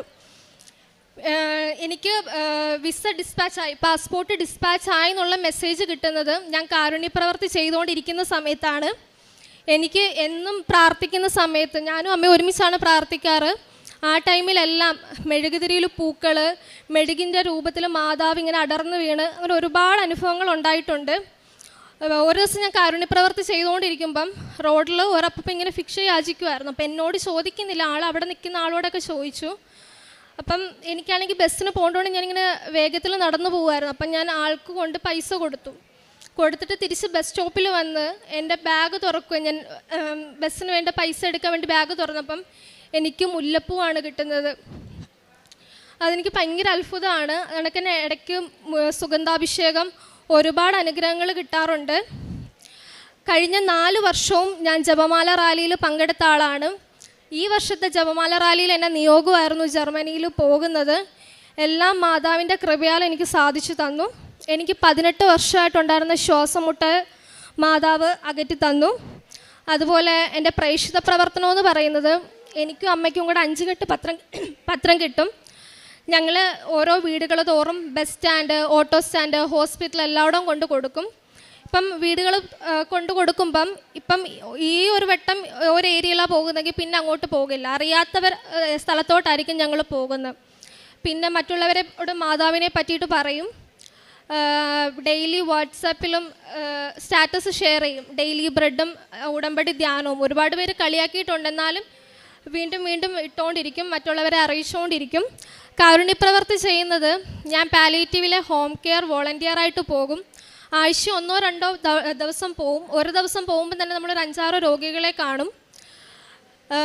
പിന്നെ ബ്ലഡ് അറേഞ്ച് ചെയ്ത് കൊടുക്കും. ബ്ലഡിന് ആവശ്യമായിട്ട് വിളിക്കുന്നവരെയൊക്കെ അറേഞ്ച് ചെയ്ത് കൊടുക്കും. കോളേജ് ടൈമിൽ തുടങ്ങിയതാണ് ഇതെല്ലാം. ഇപ്പോഴും മാതാവിന് വേണ്ടിയിട്ടും എല്ലാം ഇതൊക്കെ ചെയ്യുന്നുണ്ട്. അനാഥാലയം സന്ദർശിക്കും. പൈസ ചോദിച്ചു വരുന്നവർക്ക് ഇതെല്ലാം ആവശ്യത്തിനനുസരിച്ച് പറ്റുന്ന രീതിയിൽ അവരെ ഹെൽപ്പ് ചെയ്യും. ഇത്രയും അനുഗ്രഹങ്ങൾ തന്ന അമ്മ മാതാവിനും തിരുക്കുമാരനും കോടാനുകോടി നന്ദി. ഉടമ്പടി എടുത്തതിന് ശേഷം എനിക്ക് ഒരുപാട് മാറ്റങ്ങൾ സംഭവിച്ചിട്ടുണ്ട്. ഞാൻ കൂടുതൽ ബൈബിൾ വായിക്കാൻ തുടങ്ങി, കൂടുതൽ പ്രാർത്ഥിക്കാൻ തുടങ്ങി, മാതാവിനോട് കൂടുതൽ അടുത്തു. ഒരുപാട് മാറ്റങ്ങൾ എൻ്റെ ജീവിതത്തിൽ സംഭവിച്ചിട്ടുണ്ട്. ഒരുപാട് കാരുണ്യപ്രവർത്തികൾ കൂടുതൽ ചെയ്തിട്ടുണ്ട്. മുമ്പും ചെയ്യുമായിരുന്നു. ഉടമ്പടി എടുത്തതിന് ശേഷം ഒരുപാട് കാര്യങ്ങൾ ചെയ്യാൻ പറ്റി. പിന്നെ ഞാൻ ഈ ഡിസംബർ 9-നാണ് ജർമ്മനിയിലോട്ട് പോകുന്നത്. ജീവനോടെ പ്രത്യക്ഷപ്പെട്ട ഈ അൾത്താരയിൽ എനിക്ക് സാക്ഷ്യം പറയാൻ ലഭിച്ചതിന് പരിശുദ്ധ അമ്മയ്ക്കും തിരുക്കുമാരനും ഞാൻ നന്ദി പറയുന്നു. എൻ്റെ പേര് ഏഞ്ചൽ. ഞാൻ വരുന്നത് സെൻറ്റ് മേരീസ് ഫൊറോന ചർച്ച് കാഞ്ഞൂരിൽ നിന്നാണ്. ഞാൻ 2023 മാർച്ച് 2-ാം തീയതിയാണ് ആദ്യമായിട്ട് കൃപാസനത്തിൽ വന്ന് ഉടമ്പടി എടുക്കുന്നത്. ഞാൻ ഉടമ്പടി എടുക്കാനുണ്ടായ സാഹചര്യം എന്ന് പറയുന്നത്, 2023 ഫെബ്രുവരി 8-ാം തീയതി എൻ്റെ പപ്പ പെട്ടെന്ന് മരണപ്പെടുകയുണ്ടായി. അപ്പൻ്റെ വേർപാട് ഞങ്ങളുടെ കുടുംബത്തിനൊട്ടും താങ്ങാൻ കഴിയുന്നതിനപ്പുറമായിരുന്നു. അപ്പം പോയി 3-ാമത്തെ ദിവസം അമ്മ പെട്ടെന്ന് വയ്യാതെയായി. ഹോസ്പിറ്റലിൽ കൊണ്ടുപോയി. ടെസ്റ്റുകളെല്ലാം കഴിഞ്ഞപ്പോൾ ഡോക്ടർ പറയുന്നത് അമ്മയ്ക്ക് അറ്റാക്ക് വന്നിട്ടുണ്ട് എന്നാണ്. അപ്പോൾ ഞാൻ മാത്രമേ അമ്മയുടെ കൂടെ ഉണ്ടായിരുന്നുള്ളൂ. അപ്പം ഞാനും ആകെ ഷോക്കായിപ്പോയി. അപ്പം പോയി 3-ാമത്തെ ദിവസം അമ്മയ്ക്കും ഇങ്ങനെ വന്നു. ആകെ വിഷമത്തിലായി. അപ്പോൾ ഹോസ്പിറ്റലിൽ നിൽക്കുന്ന സമയത്ത് എനിക്കൊരു പത്രം സ്റ്റെയർ കേസിൽ നിന്ന് കിട്ടിയാണ്, കൃപാസനത്തിലെ പത്രം. ഞാനതെടുത്തു. ഞാൻ അമ്മയുടെ അടുത്ത് കൊണ്ടുപോയി വന്നു. അത് ഓരോ സാക്ഷ്യങ്ങൾ ഞാൻ വായിക്കാനിടയായി. ഞാൻ കൃപാസനത്തെ പറ്റി കേട്ടിട്ടുണ്ടെങ്കിലും അതേപ്പറ്റി ഞാൻ കൂടുതൽ അറിയാനൊന്നും ഞാൻ ശ്രമിച്ചിട്ടില്ല. ഞാൻ അന്ന് ആ പത്രം എൻ്റെ കൈ കിട്ടിയപ്പോൾ ഞാൻ ഓരോ സാക്ഷ്യങ്ങൾ ഇന്ന് വായിച്ചു. എന്നിട്ട് അമ്മയുടെ അടുത്തിരുന്ന് ഞാൻ പ്രാർത്ഥിച്ചു. അപ്പോൾ അമ്മ ഒബ്സർവേഷനിലായിരുന്നു. അങ്ങനെ ഡോക്ടർ പറഞ്ഞു അമ്മയ്ക്ക് ബ്ലോക്ക് ഉണ്ടാവാൻ സാധ്യതയുണ്ട്, അപ്പോൾ ടെസ്റ്റ് ചെയ്താലേ നമുക്ക് ഇനി അറിയാൻ പറ്റുള്ളൂ എന്ന് പറഞ്ഞു. അപ്പോൾ ഡോക്ടർ ഒരു ഡേറ്റും തന്നു. ആ ഡേറ്റിൽ വന്ന് ടെസ്റ്റ് ചെയ്ത് കഴിഞ്ഞാൽ നമുക്ക് ബ്ലോക്ക് ഉണ്ടോ ഇല്ലേ എന്ന് മനസ്സിലാകുമെന്ന് പറഞ്ഞു. അങ്ങനെ ഞാൻ ആ പത്രം മാത്രമേ എൻ്റെ കയ്യിലുണ്ടായുള്ളൂ മാതാവിൻ്റെ. അങ്ങനെ അമ്മയ്ക്ക് ആ ടെസ്റ്റ് നടത്തി കഴിഞ്ഞപ്പോൾ റിസൾട്ട് വന്നപ്പോൾ അമ്മയ്ക്ക് ബ്ലോക്കൊന്നുമില്ല. അമ്മയ്ക്ക് ആ ഒരു സങ്കടത്തിൽ നിന്ന് വന്ന ഒരു ബുദ്ധിമുട്ടായിരുന്നു അമ്മയ്ക്ക് ഉണ്ടായത്. അങ്ങനെയാണ് ആദ്യമായിട്ട് എൻ്റെ ജീവിതത്തിൽ കൃപാസനമ്മ പ്രവർത്തിച്ച അത്ഭുതം. ഞാൻ ജർമ്മൻ പഠിച്ചുകൊണ്ടിരിക്കുകയായിരുന്നു. ഞാൻ B1 ലെവൽ പഠിക്കുന്ന സമയത്തായിരുന്നു അപ്പച്ചന് ഇങ്ങനെ പെട്ടെന്ന് പറ്റിയതും. അപ്പോൾ കുടുംബത്തിലാകെ വിഷമവും കാര്യങ്ങളൊക്കെ. അപ്പോൾ എൻ്റെ ആൻറ്റി വഴിയാണ് ഞാൻ ഇവിടെ കൃപാസനത്തിൽ വന്ന്, അപ്പം മരിച്ചു 1 മാസം കഴിഞ്ഞപ്പോഴാണ് ഞാൻ കൃപാസനത്തിൽ വന്ന ഉടമ്പടി എടുത്തത്. ഉടമ്പടി എടുത്ത അന്ന് ദിവസം മുതൽ ഇന്നേ ദിവസം വരെ എൻ്റെ അമ്മ എൻ്റെ കൂടെ ഉണ്ടായിരുന്നു. എന്ത് വിഷമമായാലും എന്ത് പ്രതിസന്ധി ആയാലും അമ്മ മാതാവ് കൂടെ ഉണ്ടായിരുന്നു. അങ്ങനെ ഞാൻ B2 കഴിഞ്ഞു. B2 എക്സാമിന് വേണ്ടി ഓരോ ഫസ്റ്റ് അറ്റംപ്റ്റ് ഞാൻ സ്പീക്കിങ്ങും റൈറ്റിങ്ങും ആണ് ആദ്യത്തെ എടുത്തത്. സ്പീക്കിങ് റൈറ്റിങ്ങിൽ എനിക്ക് ഭയങ്കര പാടായിരുന്നു. ജർമ്മൻ ഭാഷയാണ്, നന്നായിട്ട് പ്രിപ്പയർ ചെയ്യുന്നവർക്ക് പോലും കിട്ടാത്ത പാടാണത്. അപ്പോൾ എനിക്ക് ഒരു മെറിറ്റും ഇല്ല സ്പീക്കിങ്ങും കിട്ടാൻ വേണ്ടി. അപ്പോൾ എക്സാമിന് പോണ സമയത്ത് ഞാൻ തൈലം വെച്ച് കുരിശ് വരയ്ക്കും, ഉപ്പൊക്കെ കഴിക്കും. പിന്നെ എക്സാം ഹോളിലൊക്കെ ഞാൻ ഉപ്പൊക്കെ വിതറിയിട്ടാണ് എക്സാമിന് ഞാൻ കയറിയത്. സ്പീക്കിങ്ങിന് എനിക്ക് റൈറ്റിംഗ് അത്രയും വലിയ ബുദ്ധിമുട്ടുണ്ടായിരുന്നില്ല. സ്പീക്കിങ്ങിന് എനിക്ക് ഭയങ്കര ബുദ്ധിമുട്ടായിരുന്നു. ഞാൻ ആകെ വിറച്ചു, എനിക്കൊന്നും പറയാൻ പറ്റുന്നുണ്ടായിരുന്നില്ല. ഞാൻ വിചാരിച്ചു ഞാൻ പാസ്സാവില്ല. റൈറ്റിംഗ് കിട്ടിയാലും ഞാൻ സ്പീക്കിംഗ് കിട്ടുമെന്ന് ഞാൻ ഒട്ടും പ്രതീക്ഷിച്ചതല്ല. റിസൾട്ട് വന്നപ്പോൾ എനിക്ക് റൈറ്റിംഗ് കിട്ടിയില്ല, ഞാൻ സ്പീക്കിങ്ങിന് ഞാൻ പാസ്സായി. അത് മാതാവിൻ്റെ ഞാൻ ഒട്ടും പ്രതീക്ഷിച്ച ഒരു കാര്യമല്ല സ്പീക്കിംഗ് കിട്ടുന്നത്. പിന്നീട് ഞാൻ ഉടമ്പടിയിൽ കുറച്ച് വീഴ്ചകളും കാര്യങ്ങളെല്ലാം വരുത്തി. ഞാൻ 3 അറ്റംപ്റ്റ് അങ്ങനെ നടത്തി. ഉടമ്പടി വീഴ്ചകൾ വരുത്തുന്ന സമയത്ത് 3 തവണ ഞാൻ എക്സാം എഴുതി. 3 തവണ ഞാൻ പാസ്സായില്ല. അപ്പോൾ എനിക്ക് മനസ്സിലായി ഞാൻ ഉടമ്പടിയിൽ വരുത്തിയ വീഴ്ച മൂലമാണ് എനിക്ക് ഇങ്ങനെ സംഭവിച്ചേക്കുന്നത്. പിന്നെ ഞാൻ അത് മനസ്സിലാക്കി, ഞാൻ തിരിച്ചറിഞ്ഞ് ഞാൻ ഉടമ്പടിയിലോട്ട് ഞാൻ ഇവിടെ വന്ന് ഉടമ്പടി പുതുക്കി പ്രാർത്ഥിക്കാൻ തുടങ്ങി. അന്ന് മുതൽ ഈശോ എൻ്റെ ജീവിതത്തിൽ ഒത്തിരി അനുഗ്രഹങ്ങൾ തന്നു. അതായത് ഞാൻ ഓരോരോ മൊഡ്യൂൾസായിട്ട് ഞാൻ പാസ്സാവാൻ തുടങ്ങി. ആദ്യം റീഡിങ് കിട്ടി, പിന്നെ ലിസണിങ് കിട്ടി, പിന്നെ എനിക്ക് അങ്ങനെ 2 മൊഡ്യൂൾസും കൂടി ഞാൻ പാസ്സായി. 5 തവണ ഞാൻ എക്സാം അറ്റൻഡ് ചെയ്തിട്ടും ഞാൻ റൈറ്റിംഗ് മൊഡ്യൂളിൽ ഞാൻ പാസ്സാവുന്നുണ്ടായിരുന്നില്ല. ഞാൻ കുറേ പഠിച്ചു. ഞാൻ റൈറ്റിങ്ങിന് വേണ്ടി ബാക്കി 3 മൊഡ്യൂൾസിന് പോലും ഞാൻ ഇത്രയും പഠിച്ചിട്ടില്ല, റൈറ്റിങ്ങിന് പഠിച്ച അത്രയും. അപ്പോൾ 5ാമത്തെ തവണയും ഞാൻ ഫെയിലായി. 6ാമത്തെ തവണ ഡേറ്റ് എടുത്തു. അപ്പോൾ ഇവിടെ വന്ന് അമ്മ പറഞ്ഞു, അച്ഛനെ കണ്ട് പ്രാർത്ഥിച്ച് ബ്ലെസ്സിങ്സ് വാങ്ങിച്ചിട്ട് എക്സാമിന് പോകാൻ പറഞ്ഞു. അപ്പോൾ ഞാൻ ഇവിടെ വന്ന് അച്ഛനെ കണ്ട് ബ്ലെസ്സിങ്സ് വാങ്ങിച്ചു, എക്സാമിന് പോയി. ഞാൻ എക്സാമിന് വേണ്ടി ഞാൻ 6ാമത്തെ തവണ അറ്റംപ്റ്റിന് വേണ്ടി ഒന്നും ഞാൻ പഠിച്ചിട്ടില്ല. ഞാൻ ആകെ ചെയ്ത കാര്യം എന്ന് പറയുന്നത് ബൈബിൾ വായിച്ചു, ബൈബിൾ എഴുതി, അതുപോലെ തന്നെ കൊന്ത ചൊല്ലി. അപ്പോൾ എക്സാമിന് വേണ്ടി പഠിക്കാതിരുന്ന സമയത്ത് അമ്മ ചോദിക്കും, നീ പഠിക്കാത്ത എന്താ, നീ ഇങ്ങനെ പ്രാർത്ഥിച്ചുകൊണ്ടിരിക്കണേ എന്താ? എനിക്ക് ഉറപ്പായിരുന്നു ഞാൻ ഈ 5 തവണയും ഞാൻ പഠിച്ചിട്ട് ഞാൻ പാസ്സാവുന്നില്ല. 6ാമത്തെ തവണ ഞാൻ എൻ്റെ ഈശോയ്ക്ക് അമ്മ മാതാവിനെ വിട്ടുകൊടുത്തു. അവരുടെ ഇഷ്ടം പോലെ ആയിക്കോട്ടെ, എന്തായാലും ഇത്ര 5 തവണ ഞാൻ പഠിച്ചിട്ട് ഞാൻ പാസ്സായില്ല. 6ാമത്തെ തവണ ഈശോയ്ക്ക് ഞാൻ വിട്ടുകൊടുത്തു. അങ്ങനെ 6ാമത്തെ തവണ ഞാൻ എക്സാം എഴുതാൻ പോയി. എക്സാം ഹോളിലും എല്ലാം ഞാൻ ഉപ്പിട്ടു, തൈലം എൻ്റെ എൻ്റെ നെറ്റിയിലും എൻ്റെ കയ്യിലും കാലിലെല്ലാം ഞാൻ വരച്ചു. എന്നിട്ട് ഞാൻ എക്സാം എഴുതി. റിസൾട്ട് വന്നു കഴിഞ്ഞപ്പോൾ ഞാൻ റൈറ്റിങ്ങിന് ഞാൻ പാസ്സായി. 75 ആണ് എൻ്റെ മാർക്ക്. എനിക്ക് 35 മാർക്കിൽ നിന്ന് ഈശോ എനിക്ക് 75 ആണ് എനിക്ക് തന്നത്. അതിനുശേഷം പ്രോസസ്സിംഗ് ആണ്. ആദ്യത്തെ പ്രോസസ്സിംഗ് എന്ന് പറയുന്നത് ഇൻ്റർവ്യൂ അറ്റൻഡ് ചെയ്തു. ഞാൻ ഇൻ്റർവ്യൂ എനിക്ക് ഭയങ്കര പാടായിരുന്നു, ഭയങ്കര ബുദ്ധിമുട്ടായിരുന്നു. ഞാൻ ആ ഇൻ്റർവ്യൂവിന് പാസ്സായില്ല. 2ാമത് ഇൻ്റർവ്യൂ ഒന്നും ഞാൻ പാസ്സായില്ല. അപ്പോൾ ഞാൻ ഒത്തിരി വിഷമിച്ചു. പിന്നെ എൻ്റെ 6 മാസം ഡിലേ ആയി, പ്രോസസ്സിങ് ഒന്നും നടക്കുന്നില്ല. അപ്പോഴും ഞാൻ എനിക്കറിയാം ദൈവത്തിന് എന്നെപ്പറ്റി ഒരു പദ്ധതി ഉണ്ട്, അത് മാത്രമേ നടക്കുകയുള്ളൂ. ഞാൻ അതിൽ തന്നെ വിശ്വസിച്ചു. അപ്പോൾ എനിക്ക് കിട്ടുന്ന ഒരു വചനമാണ് ഹബക്കൂക്ക് പ്രവാചകൻ്റെ പുസ്തകം 2ാം അധ്യായം 3ാം വാക്യം. ദർശനം അതിൻ്റെ സമയത്തെ പാത്തിരിക്കുകയാണ്. ആ സമയം അടുത്തുകൊണ്ടിരിക്കുന്നു, അതിന് മാറ്റമുണ്ടാകുകയില്ല. അത് വൈകിയാണെങ്കിൽ അതിനു വേണ്ടി കാത്തിരിക്കുക, അത് വരിക തന്നെ ചെയ്യും. ഞാൻ ആ ഒരു വചനത്തിൽ ഞാൻ ഏത് സമയത്താണ് എൻ്റെ ജീവിതത്തിൽ തടസ്സങ്ങൾ വരുന്നത്, പ്രതിസന്ധികൾ വരുന്നത്, ഞാൻ ആ വചനത്തിൽ വിശ്വസിക്കാം. അത് ഈശോ ബൈബിൾ തുറക്കുമ്പോൾ എനിക്ക് ആ വചനം കാണിച്ചു തരും. ഞാൻ അതിൽ വിശ്വസിച്ചു. ഈ പ്രോസസ്സിങ് 6 മാസം ഡിലേ ആയപ്പോൾ എനിക്ക് ആ ഒരു വചനം വരുന്നത് എനിക്കൊരു സപ്പോർട്ട് തന്നിരുന്നത്. പിന്നെ ഞാൻ വേറൊരു ഏജൻസിയിൽ കൊടുത്തു കഴിഞ്ഞപ്പോൾ സമയം കഴിഞ്ഞു പോയായിരുന്നു. കാരണം ആപ്ലിക്കേഷൻസൊക്കെ കൊടുത്ത സമയം കഴിഞ്ഞു പോയെന്നാൽ, പക്ഷെ അവർ പറഞ്ഞു ട്രൈ ചെയ്യാം, നമുക്ക് നോക്കാം എന്ന് പറഞ്ഞു. അങ്ങനെ ഞാൻ ഇവിടെ നിന്ന് ഉടമ്പടി പിന്നെയും പുതുക്കി കഴിഞ്ഞ് കഴിഞ്ഞപ്പോൾ അവിടെ നിന്ന് ഏജൻസിനെ എന്നെ വിളിച്ചു പറഞ്ഞു എന്നെ സെലക്ട് ചെയ്തിട്ടുണ്ട്. നമ്മളിപ്പോൾ നമുക്ക് ഇൻ്റർവ്യൂ പാസ്സാവാതെ ഒരു 80% പിള്ളേർക്കും ജർമ്മനിക്ക് കയറി പോകാൻ പറ്റില്ല. എനിക്കൊരു ഇൻ്റർവ്യൂ പോലും ഇല്ലാതെയാണ് അവരെന്നെ സെലക്ട് ചെയ്തത് ജർമ്മനിയിലോട്ട്. അങ്ങനെ എനിക്ക് അങ്ങനെ കോൺട്രാക്റ്റ് കിട്ടി. അത് കഴിഞ്ഞിട്ട് വിസ അപ്പോയിൻമെൻറ്റിന് കുറച്ച് തടസ്സങ്ങളും കാര്യങ്ങളും എല്ലാം ഉണ്ടായിരുന്നു. അപ്പോൾ ഞാൻ ഒന്നിനോർത്ത് എനിക്കറിയാം എൻ്റെ ഈശോയ്ക്ക് എന്നെ പറ്റി ഒരു നല്ല പദ്ധതി ഉണ്ട്, അത് മാത്രം നടക്കുകയുള്ളൂ. ഞാൻ എൻ്റെ ഈശോയ്ക്ക് അമ്മ മാതാവിന് വിട്ടുകൊടുത്ത് തന്നെ അമ്മയുടെ ഈശോയുടെ ഇഷ്ടത്തിന് ഉള്ള സമയത്ത് എനിക്ക് മതി എന്ന് ഞാൻ പ്രാർത്ഥിച്ചു. അങ്ങനെ എനിക്ക് നവംബർ 10 വിസയ്ക്കുള്ള അപ്പോയിൻമെൻറ്റ് കിട്ടി. ഞാൻ വിസ അപ്പോയിൻമെൻറ്റ് പോയപ്പോൾ എൻ്റെ ഡോക്യുമെൻറ്റ്സ് എല്ലാം ഞാൻ തൈലം വരച്ചു. ആ ഡോക്യുമെൻറ്റ്സിലെല്ലാം ഞാൻ ഉപ്പിട്ടിട്ടാണ് ഞാൻ എൻ്റെ ഡോക്യുമെൻറ്റ്സ് എല്ലാം ഞാൻ സബ്മിറ്റ് ചെയ്തത്. അപ്പോൾ ഞങ്ങൾ 4 പേരാണ് വിസയ്ക്ക് സബ്മിറ്റ് ചെയ്തത്. അപ്പോൾ 1 മാസം വിസ അടിച്ച് കിട്ടാൻ വേണ്ടി 1 മാസം 1.5 മാസം സമയം എടുക്കുമെന്നാണ് ആ ഏജൻസിയിൽ നിന്ന് എല്ലാവരും പറഞ്ഞത്. ഇപ്പോൾ അങ്ങനെയാണെന്ന് പറഞ്ഞു. അപ്പോൾ ഞാൻ ഈശോയുടെ അമ്മയുടെ ഇഷ്ടത്തിന് ഈശോയുടെ അമ്മയുടെ ഇഷ്ടത്തിനുള്ള സമയത്ത് എനിക്ക് തന്നാൽ മതിയെന്ന് ഞാൻ പ്രാർത്ഥിച്ചത്. അങ്ങനെ 1 മാസം വേണ്ട വന്ന സ്ഥാനത്ത് എനിക്കാകെ 15 ദിവസത്തിനുള്ളിൽ എനിക്ക് വിസ അടിച്ച് കിട്ടി. എനിക്ക് ഈ നവംബർ 10 വിസയ്ക്ക് സബ്മിറ്റ് ചെയ്തു. നവംബർ 25 ബാംഗ്ലൂരിൽ നിന്ന് എൻ്റെ പാസ്പോർട്ട് ഡിസ്പാച്ചായി. നവംബർ 27 എനിക്ക് വിസ കയ്യിൽ കിട്ടി. നവംബർ 27 അമ്മ പ്രത്യക്ഷപ്പെട്ട 2:30-ക്കാണ് ഞാൻ എൻ്റെ പാസ്പോർട്ട് എൻ്റെ കയ്യിൽ കിട്ടി. ഞാൻ തുറന്നു നോക്കിയത്.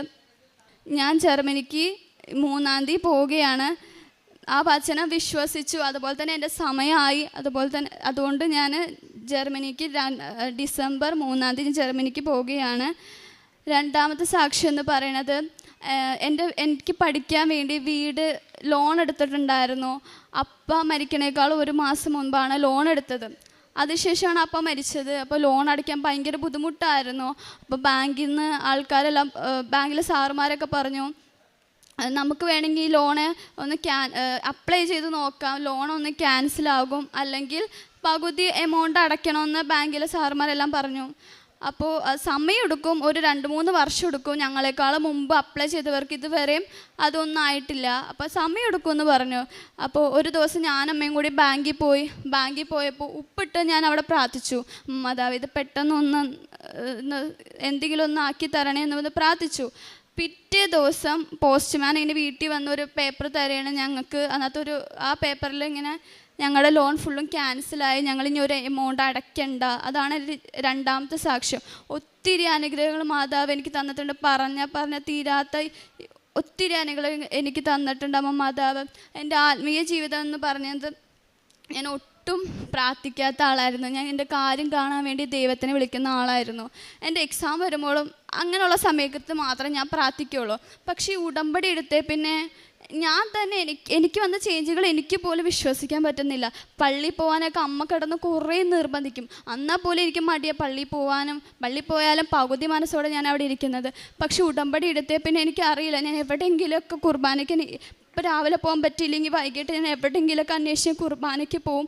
ജപമാലയൊക്കെ ചൊല്ലാൻ എനിക്ക് ആദ്യം ഉടമ്പടി എടുക്കുന്നതിന് മുമ്പ് എനിക്ക് ഭയങ്കര മടിയായിരുന്നു കുടുംബ പ്രാർത്ഥനയിലെല്ലാം പങ്കെടുക്കാൻ വേണ്ടി. പക്ഷെ ഉടമ്പടി എടുത്ത പിന്നെ എനിക്ക് ജപമാല ചൊല്ലാനും ബൈബിൾ വായിക്കാനൊക്കെ ഭയങ്കര ഇഷ്ടമാണ്. ഇതൊക്കെയാണ് എൻ്റെ ആത്മീയമായിട്ടുള്ള ജീവിതത്തിലെ വളർച്ച. പിന്നെ കാരുണ്യ പ്രവൃത്തികളായിട്ട് ഞാൻ ചെയ്യുന്നത്, അമ്മ എനിക്ക് പൊതിച്ചോറൊക്കെ ഉണ്ടാക്കി തരും. ഞാനത് റെയിൽവേ സ്റ്റേഷൻ, ബസ് സ്റ്റാൻഡ് അവിടെ എല്ലാം കൊണ്ടുപോയി കൊടുക്കും. അപ്പോൾ ഇങ്ങനെ വയസ്സായ ആൾക്കാർ, വൃദ്ധന്മാരൊക്കെ എന്നെ അനുഗ്രഹിക്കാറുണ്ട്. മോളെ എന്നെ ബ്ലെസ് ചെയ്യാറുണ്ട്. അതൊക്കെ ആ ഒരു ബ്ലെസ്സിങ്ങൊക്കെ വാങ്ങിച്ചിട്ടാണ് എക്സാമൊക്കെ എഴുതാൻ പോയിക്കൊണ്ടിരുന്നത്. പിന്നെ ഞാൻ എന്നെക്കൊണ്ട് പറ്റുന്ന രീതിയിൽ ജർമ്മൻ ഭാഷയുള്ള മറ്റുള്ള പിള്ളേർക്ക് പറഞ്ഞൊക്കെ കൊടുക്കാറുണ്ട്. അതൊക്കെയാണ് ഞാൻ കാരുണ്യ പ്രവൃത്തികളും പ്രേക്ഷിത പ്രവർത്തനമായിട്ട്. പിന്നെ പത്രമെല്ലാം വാങ്ങിച്ച് ബസ് സ്റ്റാൻഡ്, വീടുകൾ അങ്ങനെയുള്ള സ്ഥലത്തൊക്കെ ഞാൻ കൊണ്ടുപോയി കൊടുക്കാറുണ്ട്. ഇതാണ് കാരുണ്യ പ്രവൃത്തികളും പ്രേക്ഷിത പ്രവർത്തനമായിട്ട് ഞാൻ ചെയ്തുകൊണ്ടിരുന്നത്. ഇത്രയും അനുഗ്രഹം തന്ന പരിശുദ്ധ അമ്മയ്ക്കും ദിവ്യകുമാരനും മാതാവിനും ഈശോയ്ക്കും 1000 നന്ദി. അമ്മയുടെ പ്രത്യക്ഷീകരണത്തിന് സാക്ഷിയായി ഞങ്ങളെ ഉയർത്തിയതിന് കോടാനുകോടി നന്ദി പറയുന്നു. എൻ്റെ പേര് സിന്ധു. ഞങ്ങൾ കോട്ടയം ജില്ലയിലെ ചാമക്കാലയിൽ നിന്ന് വരുന്നു. എൻ്റെ മകൾ അമലു. ഞങ്ങൾ ഉടമ്പടി എടുക്കാനുള്ള കാരണം എൻ്റെ മകൾക്ക് നഴ്സിങ്ങിന് പഠിക്കുവാൻ പോയപ്പോൾ തൊട്ട് ഭയങ്കര ബുദ്ധിമുട്ടായിരുന്നു. അതുപോലെ എൻ്റെ ഭർത്താവിൻ്റെ പാർക്കിൻസൺസ് രോഗം. അതാണ് മെയിനായിട്ട് ഞങ്ങൾ ഉടമ്പടി എടുക്കുവാനുണ്ടായ കാരണം. മകളുടെ സാക്ഷ്യം മകൾ തന്നെ പറയും. എൻ്റെ ഭർത്താവിന് പാർക്കിൻസൺസ് രോഗമായിട്ട് 15 വർഷമായിട്ട് ആകെ വയ്യാതിരിക്കുകയായിരുന്നു. ഒത്തിരി ട്രീറ്റ്മെൻറ്റ് ചെയ്തു, മരുന്ന് കഴിച്ചുകൊണ്ടിരിക്കുകയായിരുന്നു. അപ്പോൾ ഇവിടെ വന്ന് ഉടമ്പടി എടുത്തതിൻ്റെ ഫലമായിട്ട് ഓപ്പറേഷൻ ചെയ്യുവാൻ സാധിച്ചു. അതിന് 17 ലക്ഷം രൂപ ചിലവാകുമായിരുന്നു. ഡോക്ടർ 17 ലക്ഷം രൂപ വേണമെന്ന് എഴുതി തന്നു. ഞങ്ങളെക്കൊണ്ട് അത് ഒട്ടും സാധിക്കുന്ന കാര്യമല്ലായിരുന്നു. ഞങ്ങളൊരു സാധാരണ ഫാമിലിയിൽപ്പെട്ടവരായിരുന്നു.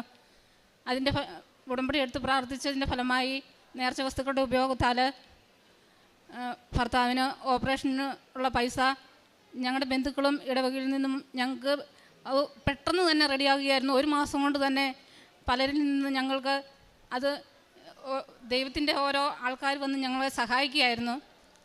അതുപോലെ എനിക്ക് 8 വർഷമായിട്ട് എൻ്റെ വലതു കൈ ഭയങ്കര ബുദ്ധിമുട്ടായിരുന്നു. ഭയങ്കര വേദനയും, പുറകോട്ട് തിരിക്കാൻ പോലും വയ്യ. രാത്രി കിടക്കുമ്പോൾ ഭയങ്കര വേദനയായിരുന്നു. അത് മാതാവിൻ്റെ ഉടമ്പൽ തൈലം എന്നും ഞാൻ കിടക്കുമ്പോൾ വിശ്വാസ പ്രമാണം ചൊല്ലി പ്രാർത്ഥിച്ച് പുരട്ടുമായിരുന്നു. അതിൻ്റെ ഫലമായിട്ട് എൻ്റെ കഴുത്ത് വേദനയും തലയ്ക്ക് ഭയങ്കര വേദനയും, എന്തെങ്കിലും കാര്യം ഓർക്കുമ്പോൾ കൂടുതൽ ടെൻഷൻ കയറി ഭയങ്കര വേദന എടുത്ത് ഞാൻ പലപ്പോഴും ടെൻഷൻ പിടിച്ചായിരുന്നു ജീവിച്ചിരുന്നത്. അതിന് സഞ്ചാരി മാതാവ് എപ്പോൾ എൻ്റെ വേദന മാറ്റി നിർത്തില്ല. ഞാൻ ഓരോ ഉടമ്പടിയിലും അതേ നിയോഗമായിട്ട് എഴുതുമായിരുന്നു. എന്നും പ്രത്യക്ഷീകരണത്തിൻ്റെ സാക്ഷിയായി എന്നെ ഉയർത്തണമേ എന്ന് ഞാൻ മാതാവിനോട് പ്രാർത്ഥിച്ചിരുന്നു. അത് മാതാവ് എനിക്ക് പരിപൂർണമായിട്ട് മാറ്റിത്തന്നു. പിന്നെ അതുപോലെ ഞങ്ങളുടെ കുടുംബസ്വത്ത്, ഞങ്ങൾക്ക് സ്വന്തമായിട്ട് സ്ഥലമില്ലായിരുന്നു. ഭർത്താവിൻ്റെ അപ്പൻ്റെ പേരിലായിരുന്നു എല്ലാ സ്ഥലവും. അത് 50 വർഷമായിട്ട് ഇങ്ങനെ ഒന്നും ചെയ്യാതെ, ഉടമ്പടി പോലും ചെയ്യാതെ, ആധാരം പോലും ചെയ്യാതെ ഇങ്ങനെ ഇട്ടിരുന്നു. ഞാനിവിടെ വന്ന് അത് ഉടമ്പടി നിയോഗത്തിൽ എഴുതിയിട്ടിരുന്നു. അതുപോലെ നേർച്ച വസ്തുക്കൾ, ഉപ്പ് പറമ്പിൻ്റെ 4 അതിരിലും കൊണ്ടിട്ടിരുന്നത്. 50 സെൻറ്റ് സ്ഥലമുണ്ടായിരുന്നു. അത് ഞങ്ങളുടെ സഹോദരനും ഞങ്ങൾക്കുമായിട്ട് അത് എഴുതിത്തരുവാനും മാതാവിൻ്റെ പ്രത്യേക അനുഗ്രഹത്താൽ സാധിച്ചു. ഞാൻ ഈശോയുടെ മാതാവിന് നന്ദി പറയുന്നു. അതുപോലെ ഒത്തിരി രോഗസൗഖ്യം, ക്ഷമിക്കുവാനുള്ള കൃപ എനിക്ക് ഒത്തിരി കിട്ടി. ഒരു വ്യക്തിയോട് ഭയങ്കരമായിട്ട് ക്ഷമിക്കുവാൻ എൻ്റെ മനസ്സിലുണ്ടായിരുന്നു. അതെല്ലാം മാതാവ് പ്രത്യേക അനുഗ്രഹം തന്ന് എനിക്ക് ക്ഷമിക്കുവാനും സഹിക്കുവാനുമുള്ള ദൈവം കൃപ തന്നു. കാരുണ്യപ്രവർത്തികളായിട്ട് ഞാൻ ചെയ്യുന്നത്, എൻ്റെ അടുത്തുള്ള ഓരോ വ്യക്തികളെയും ഞാൻ പ്രത്യേകം കണ്ട് ഞാൻ ഓരോ കാരുണ്യപ്രവർത്തികൾ ചെയ്യുന്നത് ഞാൻ മറ്റുള്ളവരോട് പറയാറില്ല. എങ്കിലും എനിക്ക് പറ്റാവുന്ന വിധത്തിൽ രോഗിയായി അമ്മയും ഭർത്താവും ഉള്ളതുകൊണ്ട് പുറത്ത് പോയി ഒത്തിരി കാരുണ്യപ്രവർത്തികൾ ചെയ്യാൻ സാധിക്കില്ല.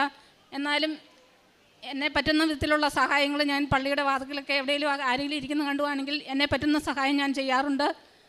അതുപോലെ ഇവിടുന്ന് മേടിച്ചുകൊണ്ട് പോകുന്ന പത്രം ഞാൻ എല്ലാ ബസ് സ്റ്റാൻഡുകളിലും ഹിന്ദുക്കളുടെ ഇടയിലും, ഈയിടെ ഡൽഹിക്ക് പോയപ്പോൾ അവിടെ ഒത്തിരി പേർക്ക് ഹിന്ദി സംസാരിക്കുന്നവരോട് ആ ഹിന്ദി പത്രം കൊണ്ട് കൊടുത്ത് അവരോട് യൂട്യൂബിൽ ഇതിൻ്റെ ലിങ്ക് ഞാൻ അവർക്ക് കാണിച്ചു കൊടുത്ത് അവരോട് പറയുകയും ഒത്തിരി പേരെ ദൈവാനുഗ്രഹത്താൽ ഉടമ്പടി 2-3 പേരെ എൻ്റെ സഹോദരങ്ങളെ തന്നെ ഉടമ്പടി എടുക്കുവാനുള്ള സാഹചര്യം ഞാൻ ഉണ്ടാക്കി കൊടുത്തു. ഇത്രയും അനുഗ്രഹങ്ങളാണ് എൻ്റെ ജീവിതത്തിൽ ഉണ്ടായത്. ഞാൻ എൻ്റെ മോൾക്ക് കൊടുക്കുക. എൻ്റെ പേര് അമലു. ഞാനിവിടെ വന്ന് ഉടമ്പടി എടുത്തത് 2023 ജനുവരി 2-ാം തീയതിയാണ്. ഇവിടെ വന്ന് ഉടമ്പടി എടുക്കുന്ന സമയത്ത് ഞാൻ 4th ഇയർ നേഴ്സിംഗ് പഠിക്കുമായിരുന്നു. ആ സമയത്ത് തന്നെ എനിക്ക് 2nd ഇയറും 3rd ഇയറും സപ്ലി ഉണ്ടായിരുന്നു. എന്നെ സംബന്ധിച്ചിടത്തോളം എനിക്ക് നേഴ്സിംഗ് എന്ന് പറഞ്ഞു കഴിഞ്ഞാൽ നല്ല പാടായിരുന്നു. വീട്ടുകാരുടെ ഫോഴ്സ് കൊണ്ട് മാത്രം പോയതായിരുന്നു. അങ്ങനെ ഇവിടെ വന്ന് ഉടമ്പടി എടുത്തു. ഉടമ്പടി എടുത്തതിന് ശേഷം ഞാൻ 2nd ഇയറും 3rd ഇയറും സപ്ലി എഴുതി. റിസൾട്ട് വന്നു കഴിഞ്ഞപ്പോൾ വീണ്ടും ഫെയിലായിരുന്നു. പിന്നെയാണ് ഞാനൊന്ന് ചിന്തിച്ചത്, ഇവിടെ ഉടമ്പടി എടുത്തതെന്ന് മാത്രമേ ഉള്ളൂ, ഇവിടെ പറയുന്ന കാര്യങ്ങളൊന്നും ഞാൻ ചെയ്തിട്ടുണ്ടായിരുന്നില്ല. പിന്നെ ഞാൻ ഉടമ്പടി പറയുന്ന കാര്യങ്ങളെല്ലാം ചെയ്യാൻ തുടങ്ങി. ബൈബിളൊക്കെ കുരിശ് വരയ്ക്കുമ്പോൾ മാത്രം പ്രാർത്ഥിക്കുകയുണ്ടായിരുന്നുള്ളൂ. ബൈബിൾ വായിക്കാൻ എനിക്ക് സമയം കിട്ടി. 1 മണിക്കൂറെങ്കിലും എനിക്ക് വായിക്കാൻ സമയം കിട്ടി. ഞങ്ങളുടെ തൊട്ടടുത്ത് പള്ളിയും കാര്യങ്ങളൊന്നും ഇല്ലായിരുന്നു. പിന്നെ എപ്പോഴും ഉടമ്പടി തൈലവും ഉപ്പും ഉപയോഗിച്ചായിരുന്നു ഞാൻ പിന്നെ ചെയ്തുകൊണ്ടിരുന്നത്. അങ്ങനെ വീണ്ടും ഞാൻ ഉടമ്പടി ഇവിടെ വന്നിട്ട് പുതുക്കിയതിന് ശേഷം ഞാൻ 2nd ഇയറും 3rd ഇയറും സപ്ലി എക്സാം എഴുതിയതിന് ശേഷം എനിക്ക് റിസൾട്ട് വന്നു കഴിഞ്ഞപ്പോൾ 2ഉം ഒരുമിച്ച് പാസ്സായിട്ടുണ്ടായിരുന്നു. പിന്നെ 4th ഇയറിൻ്റെ എക്സാം ആയപ്പോഴത്തേക്ക് എനിക്ക് ആകെ 1-1.5 മാസം ഉണ്ടായിരുന്നുള്ളൂ, പഠിക്കാൻ ടൈം ഉണ്ടായിരുന്നുള്ളൂ. അപ്പോൾ എന്നെ സംബന്ധിച്ചിടത്തോളം ഇങ്ങനെ ഡിക്ഷണറി പോലെയുള്ള ബുക്കൊക്കെ ആദ്യം തൊട്ടേ പഠിക്കാമെന്ന് പറഞ്ഞു കഴിഞ്ഞാൽ എന്നെക്കൊണ്ട് നല്ല പാടായിരുന്നു. അപ്പോൾ ഞാൻ മാതാവിനോട് പറഞ്ഞു, മാതാവ് എനിക്കങ്ങനെ നീ എന്നെ ഒന്ന് ഹെൽപ്പ് ചെയ്യണേ, എനിക്കൊന്നും അറിയത്തില്ല എന്ന് പറഞ്ഞു. അങ്ങനെ ഞാൻ എന്താണോ ബുക്ക് എടുക്കുമ്പോൾ ആദ്യം കാണുന്ന എന്തൊക്കെയാണോ അത് മാത്രം പഠിച്ചു. അങ്ങനെ ഞാൻ എക്സാം എഴുതാൻ പോയി. എക്സാം എഴുതാൻ പോയപ്പോൾ ഉടമ്പടി ഉപ്പ് ഞാൻ കൈ പിടിച്ച് അവിടെ ഇരുന്നോടത്തിട്ട് പ്രാർത്ഥിച്ചിട്ടാണ് ഞാൻ പോയത്. ഉടമ്പടി തൈലവും തേച്ചിട്ടായിരുന്നു പോയത്. അങ്ങനെ ഞാൻ എക്സാമിന് ക്വസ്റ്റ്യൻസ് നോക്കിയപ്പോഴത്തേക്കും ഞാൻ പഠിച്ചത് മാത്രമായിരുന്നു വന്നിട്ടുണ്ടായിരുന്നത്. പിന്നെ 3-4 എണ്ണം എനിക്ക് അറിയത്തില്ലായിരുന്നു, ഒട്ടും അറിയാത്ത ക്വസ്റ്റ്യൻസ് ആയിരുന്നു. അറിയാവുന്നതിൻ്റെ ആൻസേഴ്സ് ആദ്യം എഴുതി. അതിനുശേഷം അറിയത്തില്ലാത്തതിൻ്റെ എന്ത് എഴുതണമെന്ന് അറിയാണ്ട് ഇങ്ങനെ ഇരുന്ന് പ്രാർത്ഥിക്കാൻ തുടങ്ങി. അപ്പോൾ എനിക്ക് എവിടുന്നോ ഇങ്ങനെ പറഞ്ഞു തരാൻ തുടങ്ങി ആരൊക്കെയോ. അപ്പം ഞാൻ തെറ്റാണോ ശരിയാണോ എന്ന് പോലും എനിക്ക് അറിയാണ്ട് ഞാനങ്ങ് എഴുതാൻ തുടങ്ങി. ഒരു അറിയാൻ മേലാത്ത ആൻസേഴ്സ് വരെ ഞാൻ 1-2 പേജ് നിറച്ചു അങ്ങ് എഴുതി. അത് ഭയങ്കര ഒരു മാതാവിൻ്റെ ഭയങ്കര ഒരു പ്രസൻസ് ആയിരുന്നു എനിക്ക് ആ ഒരു ടൈമിലുണ്ടായിരുന്നത്. റിസൾട്ട് വന്നു കഴിഞ്ഞപ്പോഴത്തേക്കും എനിക്ക് ഫസ്റ്റ് ക്ലാസ്സോടെ ഞാൻ പാസ്സായി. പിന്നെ എൻ്റെ രണ്ടാമത്തെ സാക്ഷ്യം എന്ന് പറയുന്നത്, എനിക്ക് ചെറുപ്പത്തിൽ പീരീഡ്സ് ഇപ്പം മാസത്തിൽ 2 തവണ വരുമായിരുന്നു. അങ്ങനെ ഞാൻ ആശുപത്രിയിൽ പോയി മെഡിസിൻസ് ഒക്കെ എടുത്തിട്ടുണ്ടായിരുന്നു. വീണ്ടും അതിനുശേഷം പിന്നെ വന്നിട്ടുണ്ടായിരുന്നില്ല. പിന്നെ കഴിഞ്ഞ വർഷം ഇതുപോലെ തന്നെ മാസത്തിൽ 2 തവണ വന്നു. ഒരു തവണ തന്നെ എനിക്ക് വരുമ്പോൾ ഭയങ്കര എന്നെ സംബന്ധിച്ചിടത്തോളം നല്ല പെയിനായിരിക്കും. ഫസ്റ്റ് ഡേ മാത്രമല്ല, സെക്കൻഡ് ഡേ എല്ലാം നല്ല പെയിനായിരിക്കും, ബാക്ക് പെയിനും എല്ലാം ഉണ്ടായിരിക്കും. അപ്പോൾ ഒരു മാസത്തിന് 2 തവണ വരുമ്പോൾ എന്നെ സംബന്ധിച്ചിടത്തോളം നല്ല പെയിനായിരുന്നു. അപ്പോൾ ഞാൻ ഈ പ്രാവശ്യം ആശുപത്രി ഒന്നും പോയിട്ടുണ്ടായിരുന്നില്ല. ഉടമ്പടി തൈലം മാത്രം വയറ് തേച്ച് അങ്ങനെ പ്രാർത്ഥിച്ചതിൻ്റെ ഫലമായി പിന്നീട് ഒരിക്കലും എനിക്ക് അങ്ങനെ ഉണ്ടായിട്ടേ ഉണ്ടായിരുന്നില്ല. ഈ 2 സാക്ഷ്യങ്ങളാണ് അമ്മ മാതാവ് എനിക്ക് സാധിച്ചു തന്നത്. പിന്നെ എനിക്കറിയാവുന്ന ഫ്രണ്ട്സിനും എല്ലാവർക്കും ഞാൻ ഇവിടുത്തെ ഉടമ്പടി ധ്യാനത്തിൻ്റെ ഇത് യൂട്യൂബിൽ ഇത് അയച്ചു കൊടുക്കുമായിരുന്നു. പിന്നെ ബൈബിൾ വായിക്കാൻ നേരത്തെ ഒന്നും അത്രയും പ്രാർത്ഥന ഉള്ള ഒരു ആളൊന്നും അല്ലായിരുന്നു. അങ്ങനെ പ്രാർത്ഥിക്കാൻ ടൈം കിട്ടി. ഇപ്പോൾ വീട്ടിൽ വരുമ്പോൾ ആണെങ്കിൽ തന്നെ പള്ളിയിൽ പോയി പ്രാർത്ഥിക്കാനും എല്ലാം എനിക്ക് ഒരുപാട് സാധിക്കുന്നുണ്ട്. അമ്മയ്ക്കും മാതാവിനും ഒരുപാട്. അമ്മേ മാതാവേ, കൃപാസന മാതാവേ, അങ്ങേക്ക് കോടാനുകോടി നന്ദികൾ ഞാൻ പറയുകയാണ്. എൻ്റെ പേര് റെനി എന്നാണ്. ഞാൻ ചെത്തി ഇടവകയിൽ നിന്ന് വരുന്നു. കൂടെയുള്ളത് എൻ്റെ ഹസ്ബൻഡാണ്, യൂജിൻ എന്നാണ് പേര്. ഞാനിവിടെ 2018 എൻ്റെ ഒരു ആൻറ്റി പറഞ്ഞിട്ടാണ് ഞാനിവിടെ ഒരു ഉടമ്പടി എടുക്കാൻ വന്നത്. പക്ഷേ ഞാൻ 2018 വന്ന് ഉടമ്പടി എടുത്തെങ്കിലും അതെനിക്ക് കണ്ടിന്യൂ ചെയ്ത് പോകാനായിട്ട് സാധിച്ചില്ല. ഞാനൊരു കോൺട്രാക്റ്റ് ബേസിൽ ജോലി ചെയ്തിരുന്ന നേഴ്സായിരുന്നു. അതിൻ്റെ ഭാഗമായിട്ട് പല പല പ്രശ്നങ്ങളും അന്നേരം ഉണ്ടായിരുന്നു. അതിൻ്റെ പ്രോഗ്രാമിൻ്റെ ഫലമായിട്ട് എനിക്ക് ഉടമ്പടിയിൽ കുർബാനയ്ക്കോ അങ്ങനെയുള്ള കാര്യങ്ങളിലൊന്നും പങ്കെടുക്കാനായിട്ട് എനിക്ക് സാധിച്ചിരുന്നില്ല. പിന്നീട് ഞാൻ വീണ്ടും വന്ന് ഉടമ്പടി പുതുക്കി. അപ്പം ഞാനൊരു PSCയുടെ ടെസ്റ്റ് എഴുതിയിട്ടുണ്ടായിരുന്നു. അതിനകത്ത് ലിസ്റ്റിൽ കുറേ പുറകായിരുന്നു. അപ്പം അതൊരു പ്രതീക്ഷയുമില്ല കിട്ടുമെന്നുള്ളത് തന്നെ. പിന്നെ അതിൻ്റെ പുറകെ കേസ് കാര്യങ്ങൾ അങ്ങനെ കുറേ നടന്നു. പിന്നെ ഞാൻ അത് ഉപേക്ഷിച്ചു. എന്നിട്ട് ഞാനിവിടെ വന്ന് വീണ്ടും ഉടമ്പടി പുതുക്കി. 3ാമത്തെ പുതുക്കലിന് ഞാൻ വന്നപ്പോൾ പറഞ്ഞു, എനിക്കൊരു ലിസ്റ്റിൽ കിടപ്പുണ്ട് പേര്, അത് കിട്ടുമോ എന്ന് ചോദിച്ചപ്പോൾ പറഞ്ഞു ഗവൺമെൻറ്റിൻ്റെ കാര്യമല്ലേ, അതിലിപ്പോൾ കിട്ടാനൊന്നും പോകുന്നില്ല എന്നെല്ലാവരും പറഞ്ഞു എൻ്റെ കൂടെയുള്ളവർ. ഞാൻ മാതാവിനോട് വന്ന് പ്രാർത്ഥിക്കുകയും എനിക്ക് വരാൻ പറ്റുന്ന ദിവസങ്ങളിലൊക്കെ ഞാൻ ഇവിടെ വന്ന് കൊന്ത എത്തിക്കാറുണ്ടായിരുന്നു. തിങ്കളാഴ്ച പാടെ എല്ലാ ദിവസവും ഞാൻ അങ്ങനെ ഇത് സാധിച്ചു കിട്ടും എന്നുള്ളൊരു പ്രതീക്ഷ മാതാവ് എനിക്ക് തരും, എനിക്കൊന്ന് വിശ്വാസം ഉണ്ടായിരുന്നു. അതിൻ്റെ ഫലമായിട്ട് ഞാൻ എല്ലാ തിങ്കളാഴ്ച ഇവിടെ വന്ന് കൊന്ത എത്തിക്കുമായിരുന്നു, കരഞ്ഞ് കൊന്തയെത്തിക്കുമായിരുന്നു. എനിക്കൊരു ജോലി എന്നതിൻ്റെ ഒരു സ്വപ്നമായിരുന്നു. അപ്പോൾ അത് മാതാവ് എനിക്ക് സാധിച്ചു തന്നു. ആ ഉടമ്പടിയിൽ ആദ്യം ഞാൻ വെച്ചിരുന്നത് അതായിരുന്നു, അതെനിക്ക് സാധിച്ചു തന്നു. പിന്നെ കൂടാതെ എൻ്റെ ഹസ്ബൻഡ് ഒരു ദിവസം ബൈക്കിൽ പോയപ്പോൾ സ്കിഡ് ചെയ്ത് വീണു. അപ്പോൾ മുട്ടിൻ്റെ പാട പൊട്ടിപ്പോയെന്നാണ് ഡോക്ടർ പറഞ്ഞത്. കുറച്ച് ദിവസം കഴിഞ്ഞാണ് ഹസ്ബൻഡ് പറയുന്നത്. അപ്പോൾ അവിടെ ഇങ്ങനെ വെള്ളം കെട്ടിക്കിടന്നപ്പോഴത്തേക്ക് ഡോക്ടറെ കൊണ്ടുവന്നപ്പോഴത്തേക്ക് ഡോക്ടർ അത് കുത്തിയെടുത്തിട്ട് 2-3 പ്രാവശ്യം കുത്തിക്കളഞ്ഞിട്ട് പറഞ്ഞു, ഇനി ഇത് പറ്റത്തില്ല, ഇത് സർജറിയേ പറ്റത്തുള്ളൂ, അപ്പോൾ നിങ്ങൾ അനസ്തേഷ്യ ഡോക്ടറെ കണ്ടിട്ട് പോയിക്കൊള്ളാൻ വേണ്ടി പറഞ്ഞു. അപ്പോൾ ഞങ്ങൾ അനസ്തേഷ്യ ഡോക്ടറെ കാണാം എന്നുള്ള പ്രതീക്ഷയിൽ വന്നിട്ട് പിന്നെയും മാതാവിനെ പ്രാർത്ഥിച്ച് ഞാൻ ഈ ഉടമ്പടി തൈലവും ഉപ്പും എല്ലാം അയാൾക്ക് കൊടുത്തിട്ട്, മാതാവ് എന്തെങ്കിലും ഒരു വഴി എനിക്ക് കാണിച്ചു തന്നെ, സർജറി ഒഴിവാക്കി തന്നെ, മുട്ടിന് സർജറി ചെയ്ത് കഴിഞ്ഞാൽ പിന്നെ എന്തെങ്കിലുമൊക്കെ പ്രശ്നങ്ങൾ കാണും, ജോലിക്കൊന്നും പോകാൻ പറ്റത്തില്ലല്ലോ എന്നൊക്കെ വിചാരിച്ച് ഇങ്ങനെ പ്രാർത്ഥിച്ചിട്ടിരിക്കുമ്പോഴത്തേക്ക് എൻ്റെ ഒരു ഫ്രണ്ട് എന്നെ വിളിച്ചിട്ട് പറയണം, ഒരു ഡോക്ടറുണ്ട്, ആ ഡോക്ടറൊന്ന് നീ പോയി കണ്ടിട്ട് വാ, എന്നിട്ട് നീ സർജറി ചെയ്താൽ മതിയെന്ന് പറഞ്ഞു. അതെനിക്ക് മാതാവായിട്ടാണ് ആ കുട്ടീനെ എന്നെ വിളിപ്പിച്ചതെന്നാണ് എൻ്റെ പൂർണ്ണമായ വിശ്വാസം. അതിൻ്റെ ഫലമായിട്ട് ഞാൻ ഹസ്ബൻഡും കൂടി ആ ഡോക്ടറെ ചെന്ന് കാണുന്നുണ്ട്. ഡോക്ടർ എന്നിട്ട് പറഞ്ഞ് ഒരു ക്രേപ്പ് ബാൻഡേജ് ഞാൻ ചുറ്റിത്തരാം, 2 ദിവസത്തിനുള്ളിൽ കുറഞ്ഞില്ലെങ്കിൽ നമുക്കിത് സർജറി ചെയ്യാമെന്ന് പറഞ്ഞു. എന്നിട്ട് ഞാൻ ആ ക്രേപ്പ് ബാൻഡേജ് ചുറ്റാനായിട്ട് പോകുന്നതിന് മുമ്പ് നമ്മുടെ ആ മാതാവിൻ്റെ തൈലവും ഉപ്പും എല്ലാം കൂടി പെരിയപ്പോൾ ഡോക്ടർ ചെയ്ത് എന്തുവാന്ന്. അപ്പോൾ ഞാൻ ഒന്നും മിണ്ടിയില്ല. എന്നിട്ട് ഞാൻ തൈലം എല്ലാം പറ്റി ഡോക്ടർ ക്രേ ബാൻഡേജ് ചുറ്റിത്തന്നു. ചുറ്റിത്തന്ന് ഞങ്ങൾ വീട്ടിൽ വന്നിട്ട് 2-3 ദിവസം കഴിഞ്ഞ് ഞങ്ങൾ ഡോക്ടറെ കാണാൻ വേണ്ടി ചെന്നപ്പോൾ ഡോക്ടർ പറഞ്ഞ ഒരു കുഴപ്പമില്ല, കുറച്ച് നാളത്തേക്ക് സർജറി ഒന്നും വേണ്ട, കുറച്ച് ദിവസത്തേക്ക് കാലിൽ കുത്തണ്ടെന്ന് പറഞ്ഞു. ഇപ്പം എൻ്റെ ഹസ്ബൻഡിന് ഒരു കുഴപ്പമില്ല, എപ്പോൾ വേണമെങ്കിലും മുട്ട കുത്താം, പള്ളിയിലൊക്കെ പോയി പ്രാർത്ഥിക്കുക എല്ലാം ചെയ്യാം. എനിക്കെന്ന് ഏറ്റവും വലിയ അനുഗ്രഹമാണ് എൻ്റെ മാതാവ് ആ കാര്യം ചെയ്തു തന്നതിന്. ഇപ്പം ഞാൻ സാക്ഷ്യം പറയണമെന്ന് എപ്പോഴും വിചാരിക്കും. പക്ഷേ എൻ്റെ കുറേ കാലങ്ങൾക്ക് ശേഷം എനിക്കിവിടെ വന്ന് എങ്ങനെ സാക്ഷ്യം പറയും, ഒരു കൃപ എനിക്ക് നൽകണമെന്ന് ഞാൻ എന്നും വന്ന് പ്രാർത്ഥിക്കുമായിരുന്നു മാതാവിനോട്. അപ്പോൾ എനിക്കിന്ന് സാധിച്ചു ആ കൃപ. അത് മാതാവിനെ വരുത്തിച്ചാണെന്നേ ഞാൻ പറയത്തുള്ളൂ. ഞാനിപ്പോൾ കണ്ണൂരാണ് ജോലി ചെയ്യുന്നത്. അപ്പോൾ അവിടെ ഒരു ദിവസം ബാത്റൂമിൽ നിന്ന് കഴിഞ്ഞ ആഴ്ച ഞാൻ ബാത്റൂമിൽ നിന്ന് ഇങ്ങനെ ഇറങ്ങിയതും തീട്ടി വീണപ്പോഴത്തേക്ക് വീണിട്ട് പിന്നെ എനിക്ക് എഴുന്നേക്കാൻ പറ്റുന്നില്ല, ഭയങ്കര വേദന. അപ്പോൾ ഡോക്ടർ അവിടെ ഒരു ആയുർവേദ ക്ലിനിക്കിൻ്റെ മുകളിലാണ്. അപ്പോൾ ആ ഡോക്ടർ വന്നിട്ട് എന്നോട് പറഞ്ഞത് ഹിപ്പ് ചിലപ്പോൾ ഇതിൻ്റെ പൊട്ടൽ എന്തെങ്കിലും ഉണ്ടായിരിക്കും, അതുകൊണ്ടാണെന്ന് പറഞ്ഞു. അപ്പോൾ ഭയങ്കര വേദനയായിരുന്നു. അപ്പോൾ ഞാൻ എൻ്റെ കൂടെ ഉണ്ടായിരുന്ന സ്റ്റാഫിനോട് ആദ്യം പറഞ്ഞത്, എൻ്റെ കയ്യിൽ ഈ കൊന്തയും കാശ് രൂപത്തിൻ്റെ ഈ കൊന്തയും എപ്പോഴും തൈലോ ഉപ്പും ഉണ്ടാകാറുണ്ട് ബാഗിൽ, അതുകൊണ്ടാണ് ഞാൻ എപ്പോഴും നടക്കുന്നത്. അപ്പം ഞാൻ പറഞ്ഞു സിസ്റ്ററെ എനിക്ക് ആ കൊന്തയും ആ തൈലോ ഒന്ന് എടുത്തു വരുമോ എന്ന് ചോദിച്ചു. ഞാൻ ആ കൊന്തയും എൻ്റെ ഈ ഹിപ്പിൽ വെച്ചിട്ടാണ് ഞാൻ ഹോസ്പിറ്റലിലേക്ക് പോയത്. മാതാവേ എനിക്ക് ഫ്രാക്ചറൊന്നും ഉണ്ടാകരുത്, എന്നെ കാത്തുകൊള്ളണേ എന്ന് പറഞ്ഞ് പ്രാർത്ഥിച്ചു. അപ്പോൾ എല്ലാവരും പറഞ്ഞു റെനി എന്തായാലും ഫ്രാക്ചറുണ്ട്, എന്തായാലും പേടിക്കേണ്ട, കുഴപ്പമില്ല, റിലാക്സ് ചെയ്യുന്നൊക്കെ പറഞ്ഞിരുന്നു.